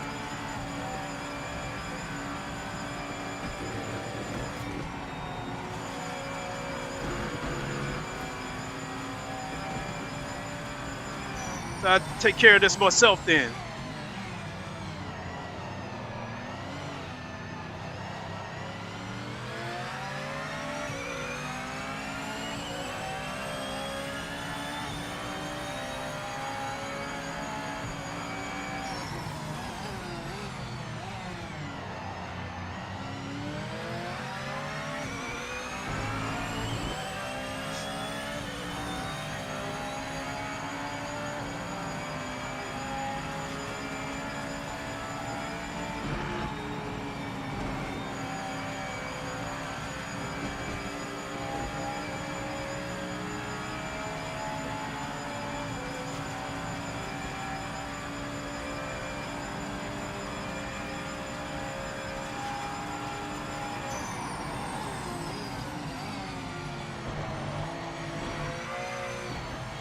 Oh, I thought he was going to get me.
Oh, shit.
Oh well, I'll take 7. All things considered. Look at that. The guy that won the race did a 213.6. That's crazy. And there I am with my measly 218.5. Holy shit.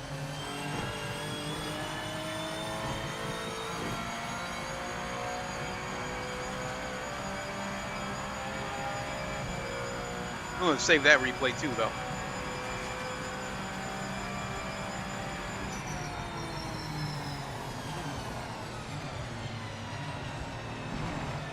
Hey, the best part about it was I did not see any,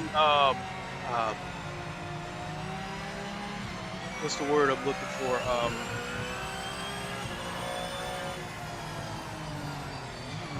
I really didn't see any network issues. I didn't see any rubber banding.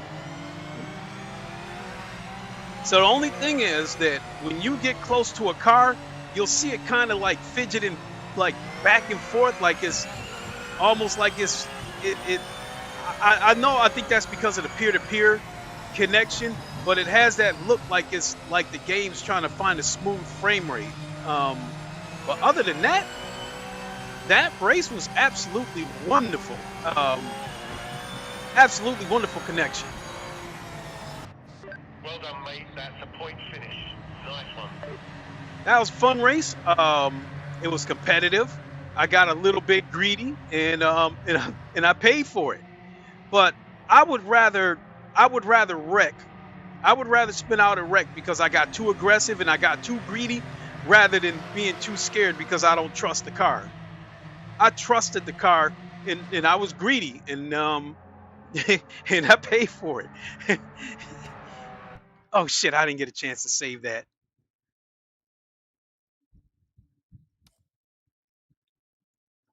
So, and just like with your other games, everybody starts falling into place at the last couple of minutes. Everybody starts registering at the last couple of minutes. Let me see. There's a Mount Panorama.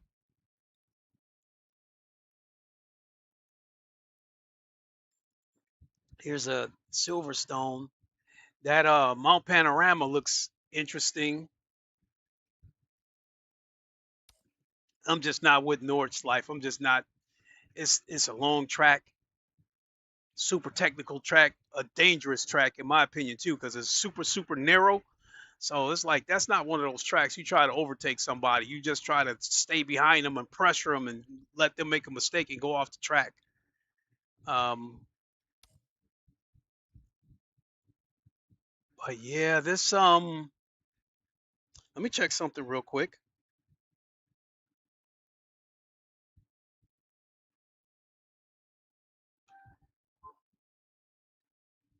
Because I have to be out of here at 1 o'clock, but I really want to jump into that Mount Panorama community race before I get out of here.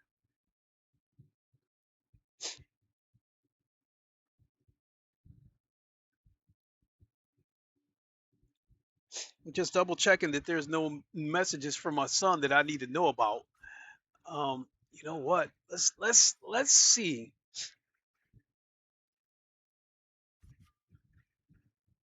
Okay, he's got 10 people in here. And let's get my trusty Porsche out.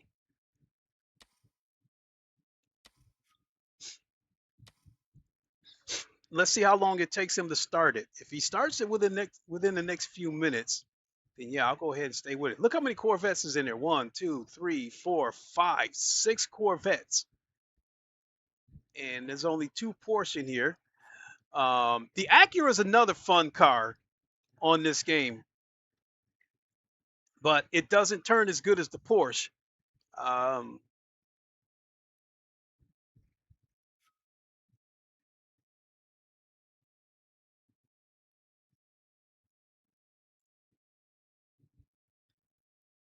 Oh, he's up to 14 people in here. So yeah, folks, as I was explaining to P1, if you don't have this game and you're on the fence about getting it, it's free. It's free for the weekend. I think it's free for the next 3 or 4 days. I think it might be free until, yeah, March. It's free until March 30th. So there's no reason. Jump on in, see for yourself. Don't listen to all these YouTubers trashing the game, and don't even listen to me, because people might tell you that I'm glazing the game. Jump in there and see for yourself. I personally love it, but jump in there and see for yourself.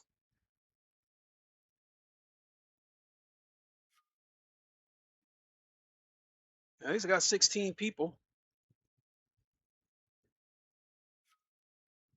17. Oh shit. Oh shit. Oh shit. Oh shit. Also, if you do decide, like if you try this game out for free and you do decide that you want to pick this game up, it's 50% off on Steam, which is $30, and it's 43% off on console. But so I think that ends up coming out to be like $38 or something like that on console, because it's the retail is $70 on console, 60 on PC. And then I've given away 7 keys for this game so far, and I'm going to continue to give keys away. Right now, I'm just going to wait till this free weekend is over, because I mean, there's no reason for anybody not to try it if they're curious about it. And then once things return to normal, then I'll give away a key again here and there. So I bought my keys from loaded.com. I've been catching these keys for 24 bucks. And I don't know if that takes money out of the developers' pockets, but it still helps, because that's 7 more people that I've introduced to this game. And that's 7 possible people who may buy the DLC, you know, and future content from this game. So I'm definitely, in my opinion, damn, we got a full lobby here. So I'm definitely doing my part. Steering wheel 160, 1.7. Let's go. I love this track too.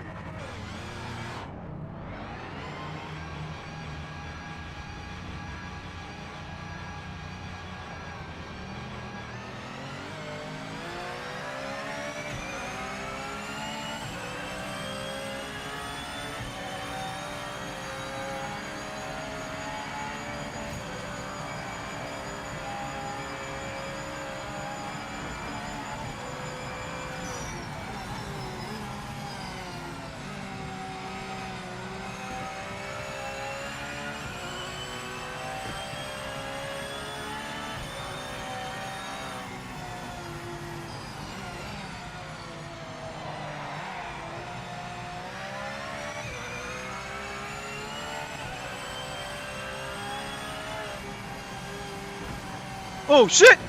Oh, double shit! Triple shit! Quadruple shit!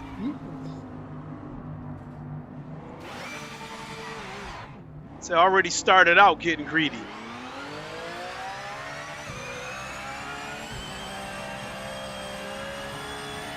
Up to 108 frames.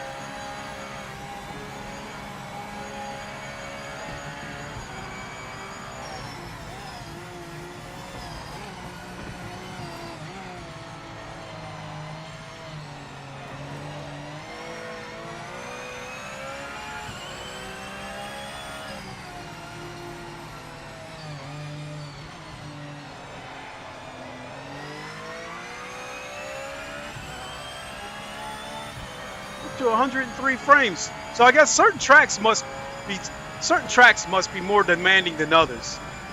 So I'm running 106 frames, 108, 109.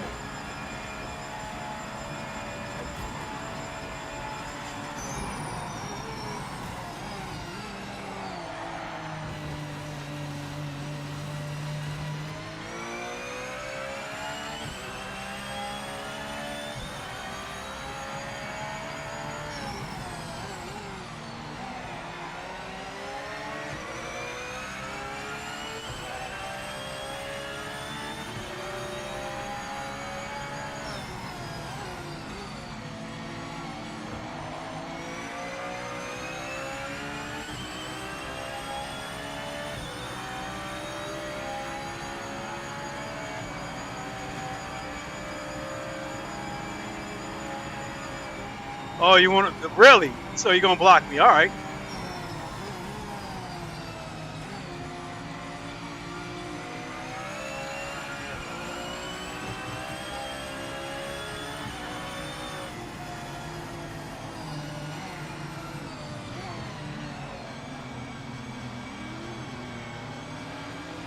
What you doing, dude? Oh, damn!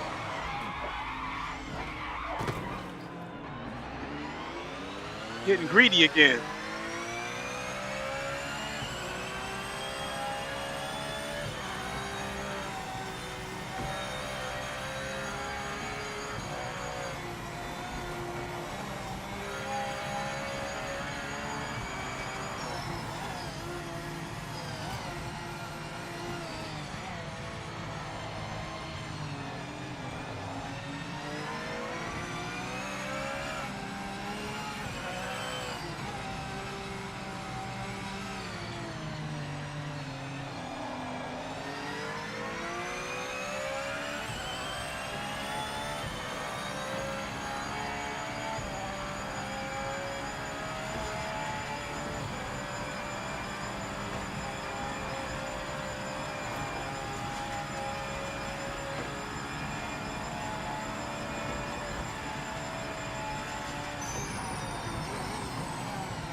Oh well. Yeah, he spun out right in front of me, so.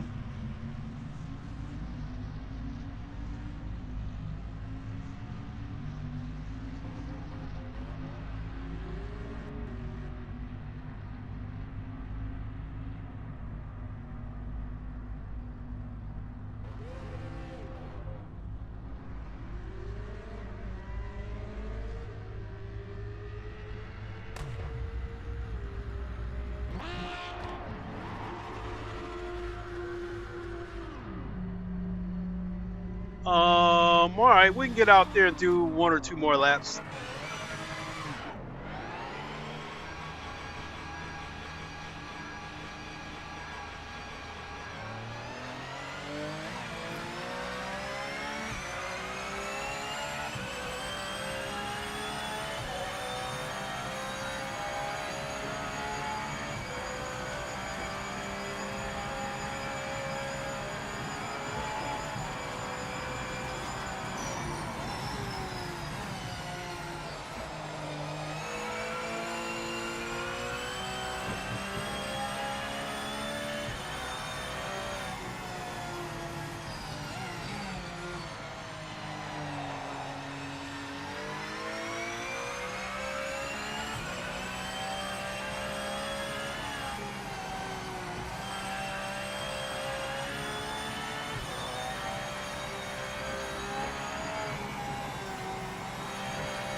I mean, this is the outlap, but I still don't like it.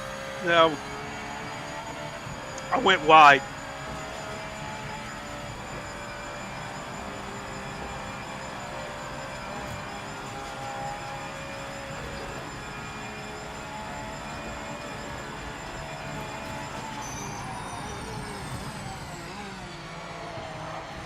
Hammer down now and send it. Grab that pole.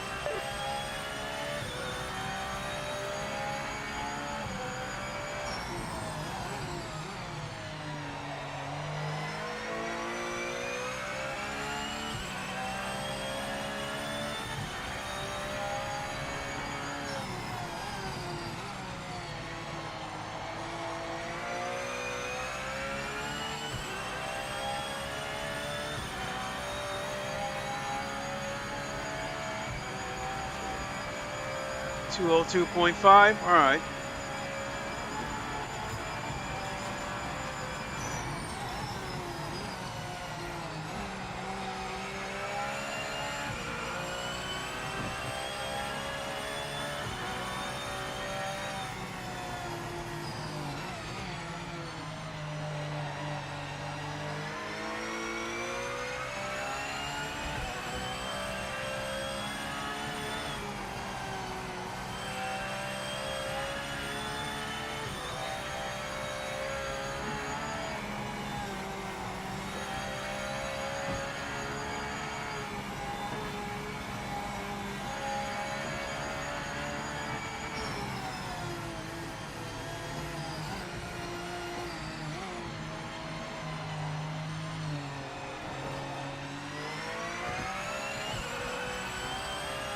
End of session, mate. Check and flag this lap.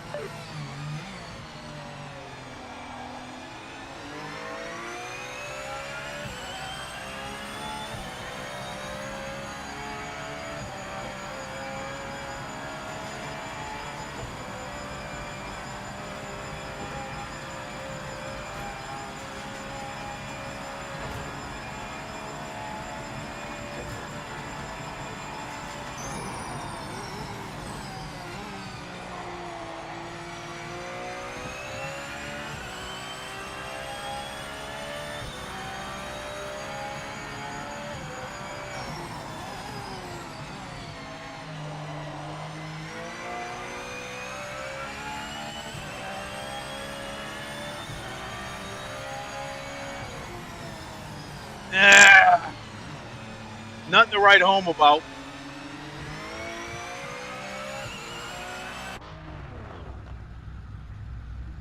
Now, my fastest lap on Bathurst on ACC, if I remember correctly, was like a 2:01 and change. But the aliens were doing 2 minutes and doing 2 minutes, 159s. Even saw 158s a few times.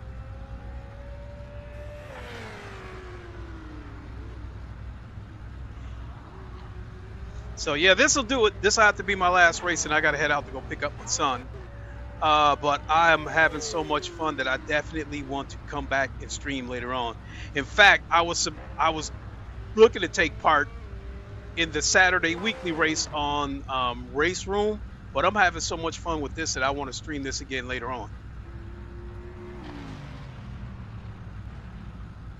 We got a full room. No network issues either. No network issues.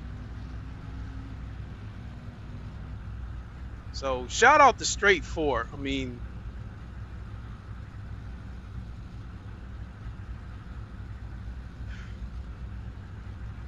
I feel like they've been busting their ass to get this game right, and they've shown me that they are committed to this game for the long haul. Let's go. Let's go. Ain't no stopping this train. Whoa! And let's get in here. Bury these cockroaches. Okay, mate, you can do this. Let's go. Stay out of trouble in the first few corners. Let's go. No heroics out there. He said no heroics.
That was actually pretty scary.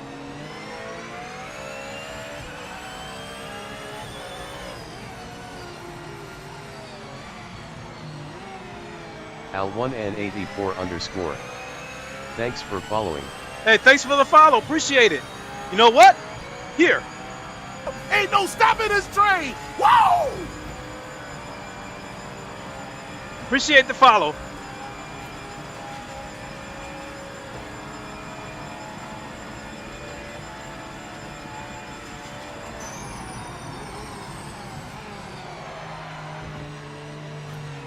No, stay away from me.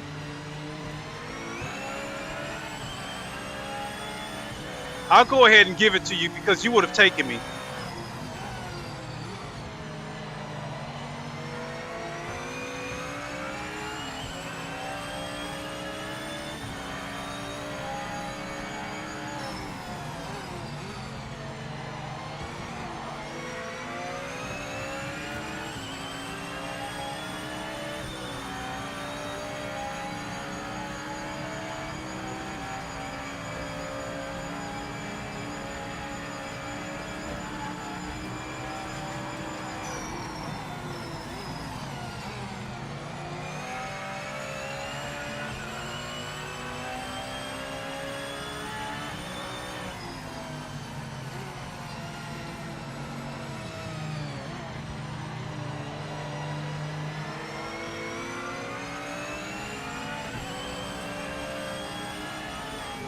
I had the fastest first sector again. How about that?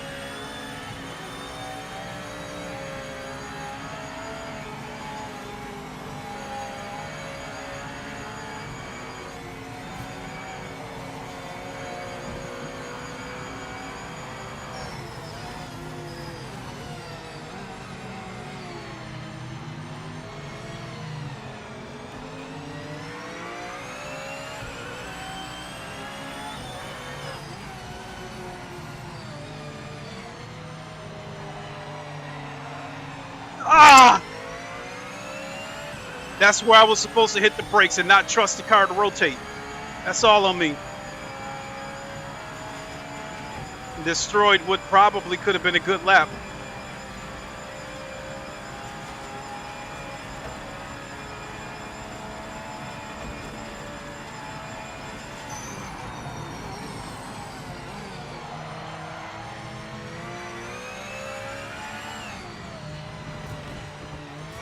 Damn, he lost it right in front of me.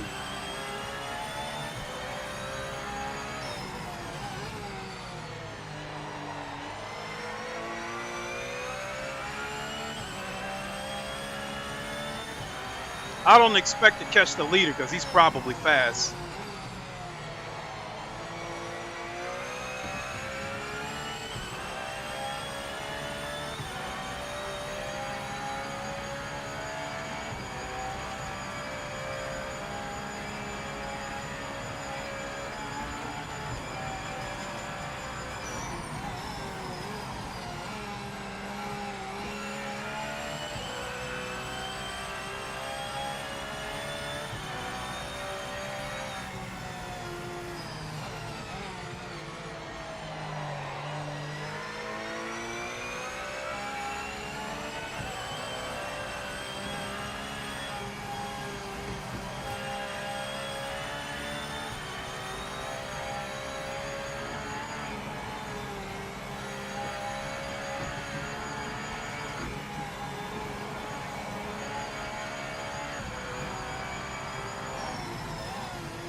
Okay, I know what I gotta do next time.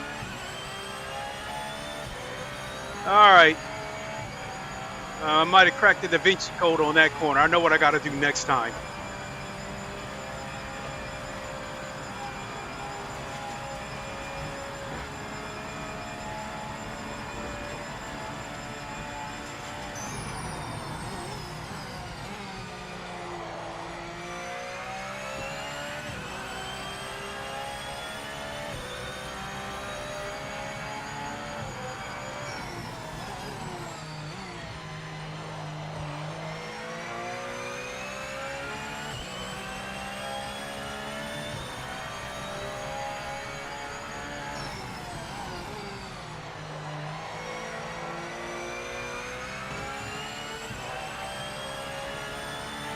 Didn't take that corner so good.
Still wasn't very good.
That was even worse.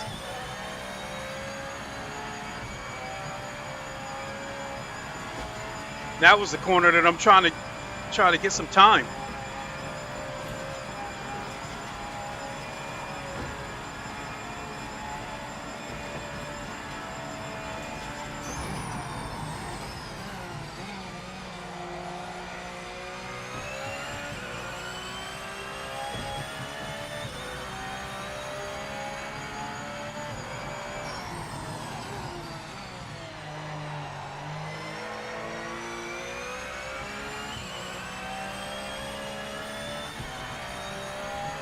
Oh well,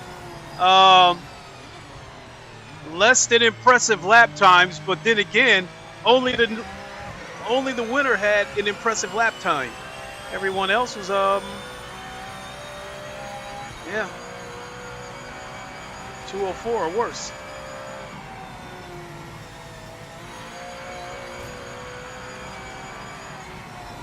Hey, but I'll take that second. I'll take it.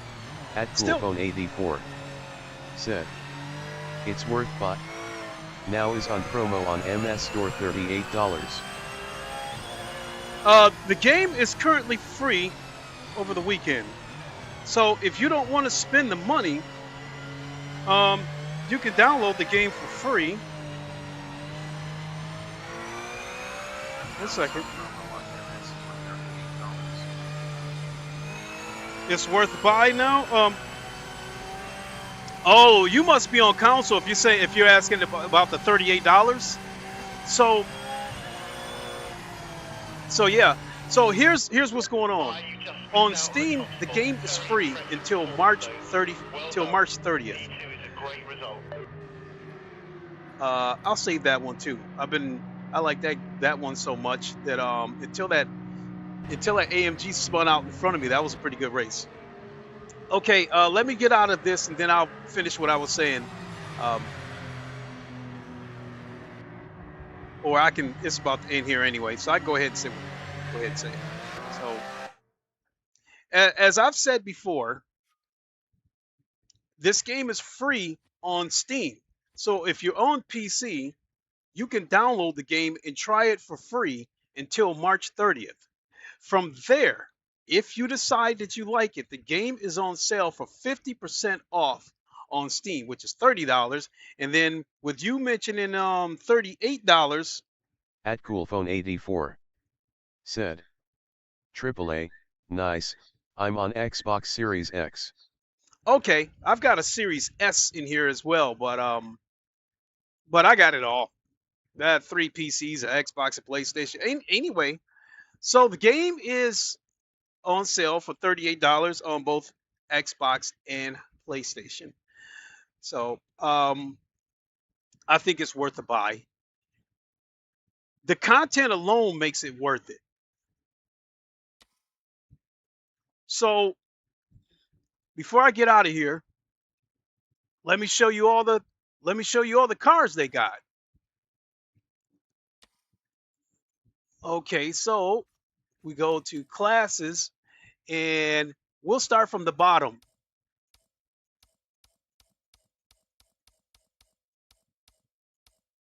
Wait a minute, was there a Facebook? Oh, that's a modded car that somebody added. That's a mod.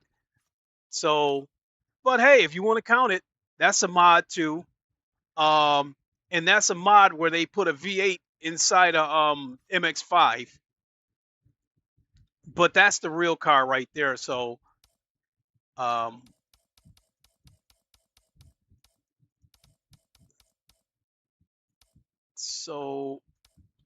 track day. All right. So classes, we have 1, 2, 3, 4, 5, 6, 7, 8, 9, 10, 11, 12, 13, 14, 15, once we get the DLC for that, 16, 17, 18 car classes, and it's got your hypercars and your GT3s that everybody wants these days. Now with the, and this is something that I just mentioned earlier, this game has the most current hypercars on console. The only game that I believe that has more hypercars than this game right here would be Le Mans Ultimate, and that is because they are the official game of the WEC. So they have all the hypercars that takes part in the WEC have or currently. This game has 9 hypercars, whereas I think Le Mans Ultimate has 12. So, but the Le Mans Ultimate does not have this Acura hypercar because it is a IMSA car. And so 1, 2, 3, 1, 2, 3, 4, 5, 6, 7, 8. At CoolPhone84 9. said, thanks for the info. Much obliged. No problem. It's my pleasure. So this game has got 9 hypercars, and then let's go over to the GT3s. So again, like I think iRacing, Le Mans Ultimate, and Project Motor Racing has the most current cars, hypercars across any game, but Project Motor Racing has the most hypercars on console. So until Le Mans Ultimate comes to console, if you want to race hypercars, this is it. This is your game right here. You're on Xbox. Now, Forza, to their credit, they do have 4 hypercars, but this has 9. Then you go over here to the GT3 class. Let's count how many GT3s it has. So now let's stop right here. The GTE class. This class was free as a pre-order bonus. I was not going to buy this game day one because I wanted to wait for the VR support. But when they offered this GTE class as a pre-order bonus for free, I had to jump on it. So in this GTE class, you got 1, 2, 3, 4, 5, 6, 7. 7 GTEs. The only car that's missing is the Ferrari 488. Matter of fact, Ferrari is the entire Ferrari cars are missing from this game, period. Same thing with the hypercars. The only car that's really missing on this game is the Ferrari 499 hypercar. So you got 7 GTEs. Now let's go to GT3s and start here.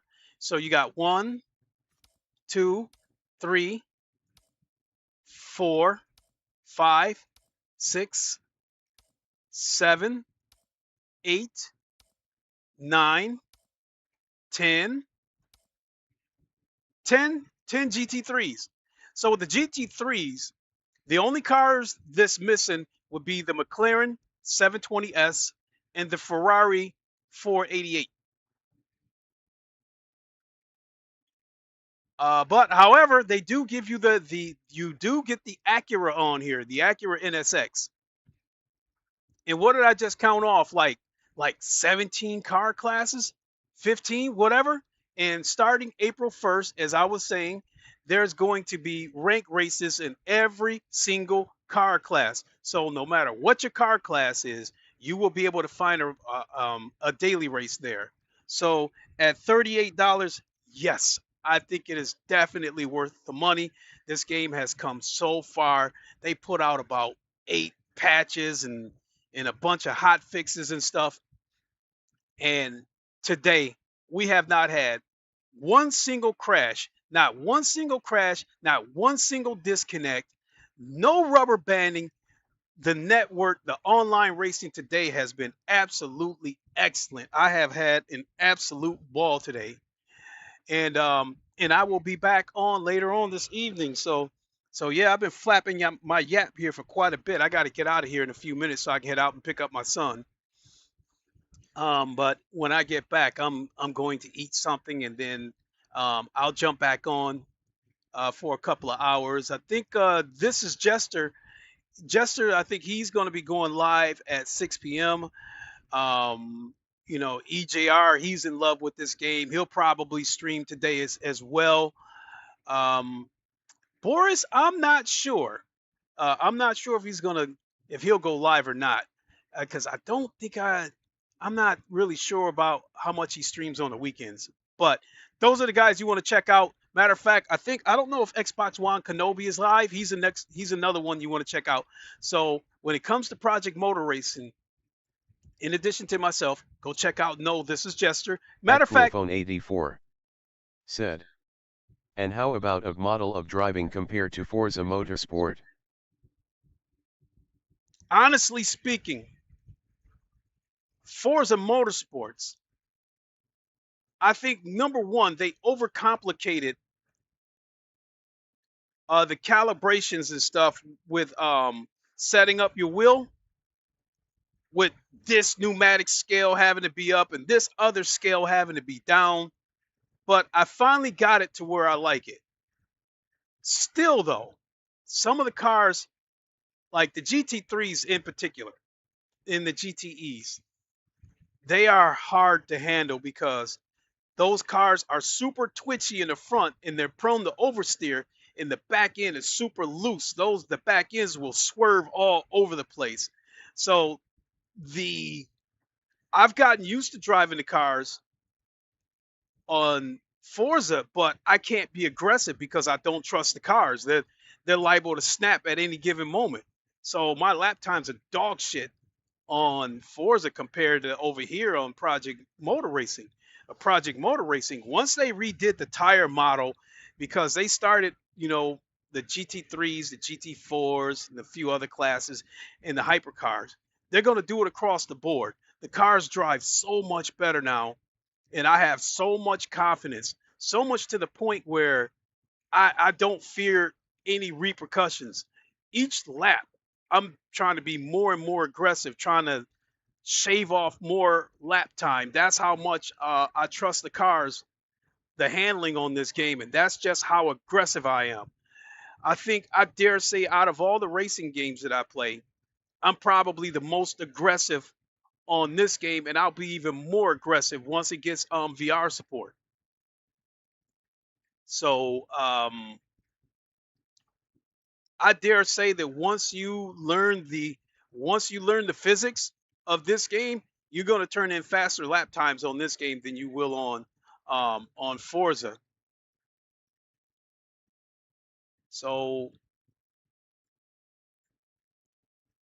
yeah, the handling, I've gotten used to the handling on Forza, but I definitely like this much better.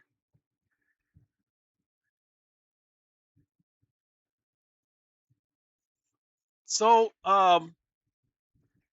yeah, I've babbled. I've absolutely pushed it to the limit. I've got to get out of here and go pick up my son. And again, folks, I'll be back in a few hours. 84 said, "Okay, thanks, man." Yeah, my pleasure. My pleasure. Hope you come back later on. I'll be on again later on this evening, in a few hours. I hope to see you back. With that, folks, thank you so much for watching. I've had an absolute ball today. I think when I go live later on, I might be on my other setup. I might be on my Fanatec wheelbase. And Coolphone 84 said, "CYA. Yo." All right, we'll catch you later. So yeah, we'll hopefully see you later, folks. Until then, you all know the line: Wakanda forever, long live the king, and mwah, deuces. Have a good one, everybody. We'll see you later on this evening.